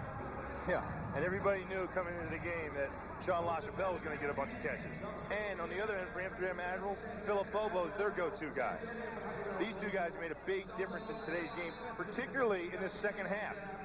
4 touchdowns between the two of these guys in the second half. That was the first punt of the second half, incidentally, by the Claymores. And the Admirals start at the 28-yard line. Will Furers directed 2 straight touchdown marches. Will step up and go down as he crosses the 25. Might have gotten back to the line of scrimmage, maybe lost a yard on the play. Well, he had that man wide open in the flat, and that was Bean O'Brien. But he never got the chance to find him. See him leaving out on the left of the screen there? Nobody's on him. But Will doesn't even look that way. He feels the pocket close down around him and tries to get back to the line of scrimmage. Doesn't quite make it. It's 2nd and 12. Joe O'Brien made the defensive play.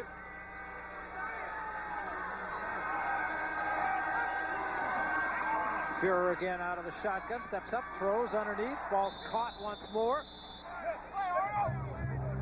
That's Diedrich Smith, the slot receiver. And back to what got them moving the last time they had the ball. The short possession routes. 5-6 yards, take a shot, move them downfield, little pieces at a time. Got about 6, maybe 7 on that play. It's going to be 3rd down and about 7. I'll call it 3rd and 6. Fuhrer with time, throws wide open. Chandler's got it at the 45. Running laterally, headed for midfield. Is it midfield? cuts it back and knocked out of bounds short of the 45 and the 46, but a big first down for Amsterdam. Nice play calling by the Amsterdam Admirals.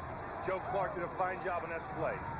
Right here, you're going to see Davy Jones, number 80, stretch the field, taking the safety with him, and then underneath comes Darren Chandler, 85, right in there in the middle of your screen. He catches the ball, and there's nobody with him underneath. Nobody in the middle of the field, just Darren Chandler. They mark it at the 46-yard line, and another big third down play for Will Fuhrer. Fuhrer looking over the middle again, runs out of time. Now he'll run. He's at the 45. He's got room. He's at the 40. He's at the 35, the 30. He could go all the way. At the 10, the 5. Touchdown Admirals. Will Fuhrer from 46 yards out.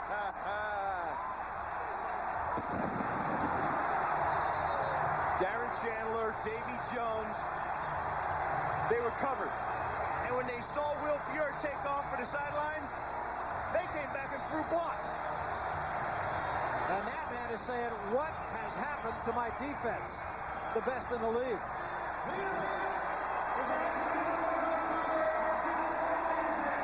It's amazing watching the Amsterdam Admirals. Will the real Amsterdam Admirals please stand up? And they've stood up and they've sat down and they've stood up and they've laid down and they've stood up again. And right now they're very much up. And Will Fuhrer and Al Luganville picked this team up a couple times. And now the clock is becoming a bit of a factor. 3:43 left. Try for point is up and good. And the Admirals are back in front.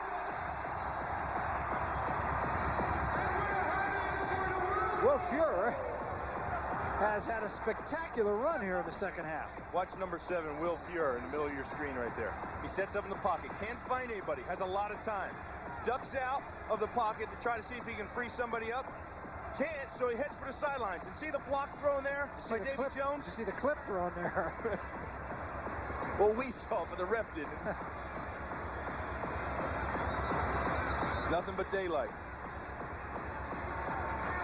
Will Fuhrer's head on his swivel. He was heading for it, and look, he says, I'm going to come over there. He thought he was going to slide it first. Then he says, hey, look at all the room I got. Little fancy footwork there. High step. Show the Heisman step right there, huh? I like it. He looked like he was about to slide for the first down and be happy with that. So then he looks downfield and says, hey, nobody's in my way. So might as well take it in for a touchdown. Yeah, a little left at the end, too. 4-point lead, Amsterdam. And you know, now the missed extra point by Scotland really comes into play. If it was 28, they'd be down by a field goal and have a chance to tie this thing up with 3 minutes and 43 seconds left in the game. And nobody has left Olympic Stadium. It's not a big crowd, but we said this last week, too, and you've seen a lot more games than I have. Maybe not always big, but always active participants. Short kick, handled by Thomas. This time they do reverse for Gissendaner. And it doesn't get him much as Gissendaner's down at the 25-yard line by Robert O'Neill.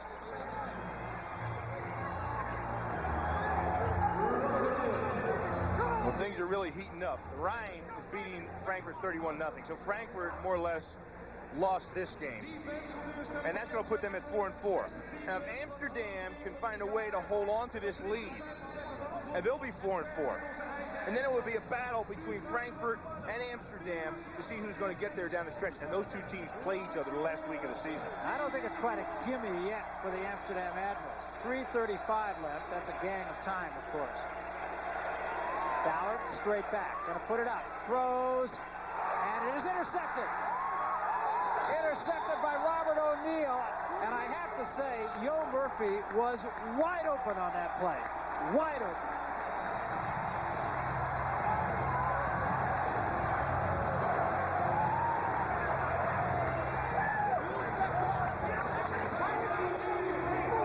Take a look here. Sean LaChapelle on Tommy Jones. He leaves Tommy Jones, turns inside. Now watch the fine job by Robert Jones. The ball actually overthrown. If the ball was thrown on the money, LaChapelle would have had a catch because he was in front of Robert O'Neill, pardon me. He was in front of Robert O'Neill, and the ball was thrown high.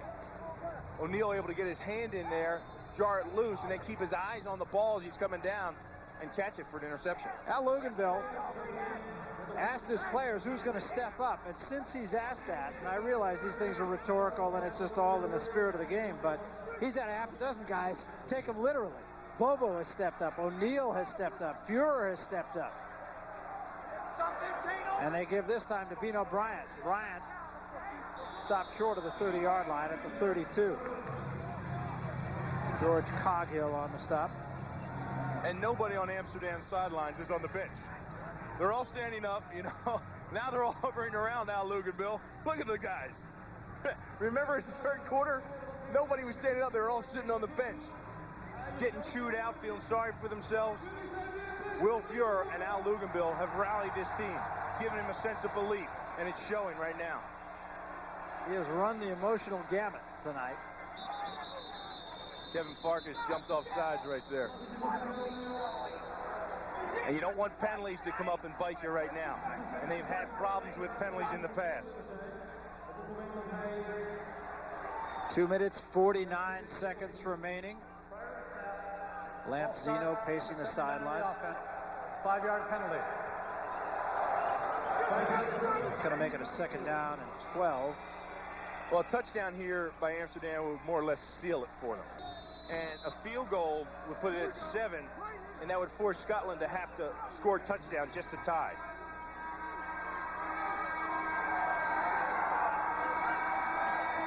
Fuhrer going to put it up on 2nd and 12. Safe pass out of the backfield, almost intercepted off the hand of Bino Bryant, and that was going to be a touchdown for James Williams.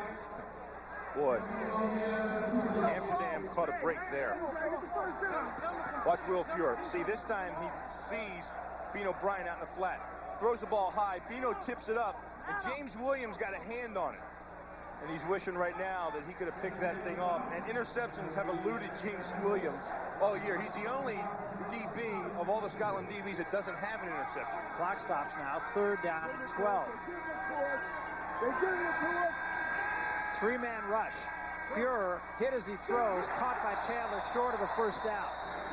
The ball now at the 28-yard line. This would be a 45-yard field goal from here. Well, what do you do if you're Al Luganville?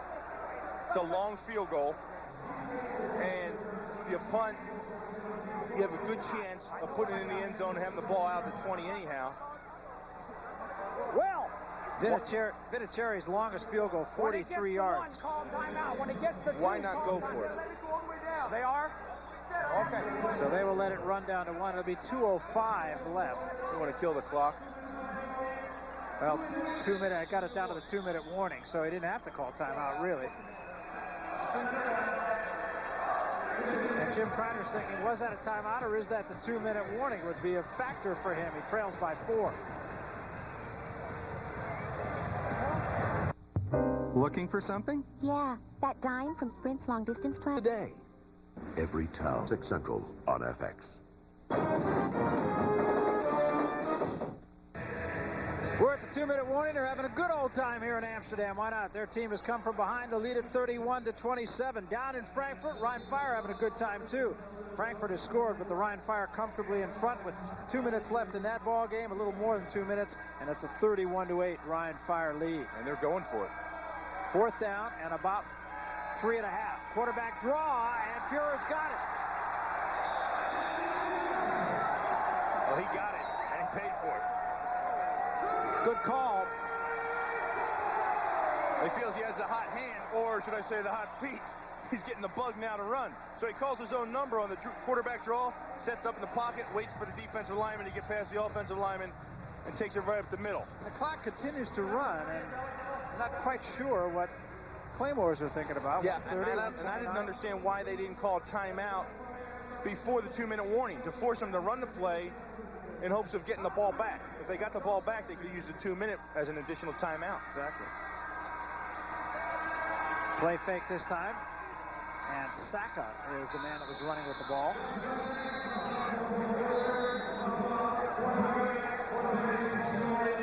John Saka, who... Flag on the field. They will use Saka in that situation, so the flag means the clock will stop for the moment at least.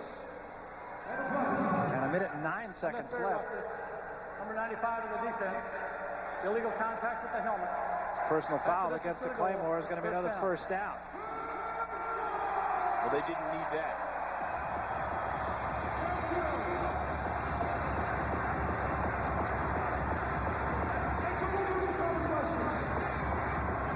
going to come a time where, for Scottish Claymores, how many times can you go to the well until it comes up empty? And today, number 27, their well came up empty. And it really put them in a bind in the first half. He's right here. I'll just go in, but just go tell him. No, just go run right to him and call the timeout. Run right to it, right to it. As soon as the play's over. They only have one more timeout, as you saw a moment ago, and they will run down there. Joe O'Brien will be the messenger. As soon as the play's over, run down, call a timeout. But it's just about a moot point here with a first down at the 15-yard line. John Saka remains the quarterback. Saka gives to Bryant this time. Bryant just trying to use a little of the clock. Now he slips a tackle. Wants to stay in bounds. Is knocked out of bounds. Now they don't have to burn a timeout. Well, they had their big people in up front, the Amsterdam Admirals, and 73, Willie Williams was the tight end. Flag he came in again. motion, and they're going to call holding on Willie Williams. See him right there? He drags Arnold Ali down to the ground. That's going to back him up. And they have to be careful here. 10-yard penalty for the previous spot. Repeat, first down. They have to be careful. Now they're backing up another 10 yards, and that's going to put them... But there's a decision to make here. Now, do you take the down, even though he did gain some yardage? I want to kill the clock. God damn. Well, Al Luganville is very adamant about killing the clock, and he doesn't care who he yells at. It's going to move the ball back to the 25-yard line, but it will give them 4 snaps again, and Claymores with just 1 timeout. Al's put a few miles on those shoes tonight. I'd like to count how far he walks through the course of a game. Put a few miles on his mouth, too. And Saka on the sneak. Kind of a quarterback Saka, if you will. And there he gets his timeout. Al wanted. His offense gets to view the situation. And well, it doesn't end here on FX. Got a pretty darn good ball game for you tomorrow, and especially with the way things have gone tonight. Now, Barcelona and London, yeah, they're both 3 and 4, and yes, they're both still very much in the hunt to form the other half of the World Bowl game with the Scottish Claymores. That's tomorrow, 6 o'clock here in Central Europe. Barry, you know what's really interesting is, well, in the last 2 weeks, I saw those Scottish Claymores get a little sloppy in their play. They've been up by a lot of points, and Ryan almost came back and beat them. And last week against Frankfurt, their second half play was sloppy. And today, I was talking to Jim Soker before the game. He goes, you know, I've never seen my players like this. They're very loose today. Look, they're out here playing catch, fooling around. And he was hoping it was a good sign. But actually, it wasn't. I mean, that's how they felt. They were loose. They thought it was an easy win down here. And they didn't come into the game prepared to play a full game. Typical of the Scottish Claymore style of play, and the result here has been detrimental to them. Well, they lit it up in the 3rd quarter, and then they forgot how to score. And a costly interception. And that set up Will Fuhrer for some 4th quarter dramatics, which has given his team the lead, and apparently the lead to stay with 42, 41, now 40 seconds remaining. I didn't understand Al Luganville. He wanted a timeout before the 2 minutes, which he should have let the clock run down. He's in control of the ball. Then he wanted a timeout there, and I can't grasp why. He was in a situation where it was first down, and he wanted to call a timeout. He can let the clock run down. Well, the clock continues to run down, and I don't think there's anything the Claymores can do about this as Saka takes a knee. And this one is going to be in the bank. Yeah, it looks like Amsterdam continues their home winning record, 4-0 this year. Well, this one falls into the category, I think, of gutsy win, because this team was in a situation where it easily could have folded its tent, and it didn't do that. Well, you hope for Amsterdam that they learned something today, and it'll carry with them in the remaining 2 weeks, because they are very much in control, and these 2 teams could very well meet June 23rd in the World Bowl. And for Scotland, you know, it has to be a wake-up call for them. Here's what's left for the Amsterdam Admirals. They play against the Rhine Fire, who now likely will be 3 and 5, and with 2 victories in a row under its belt. So that's not exactly going to be a gimme. It's in Dusseldorf, and then on the 15th they finish with the Frankfurt Galaxy. And any coach will tell you, despite the fact they're headed for the World Bowl, you want your team to be on an up and not flat. A lot of heroes. As you look at a couple of them, here's one of them right here. Fuhr, DeWitt made a big play. The quarterback Ballard coming on for Matthews. So you pick your hero, folks. There's any one of a number of guys, but the Amsterdam Admirals are winners, and that's the bottom line. The final score, Amsterdam 31 and the Scottish Claymores 27. For Bill Moss, I'm Barry Tompkins. We'll see you down the road.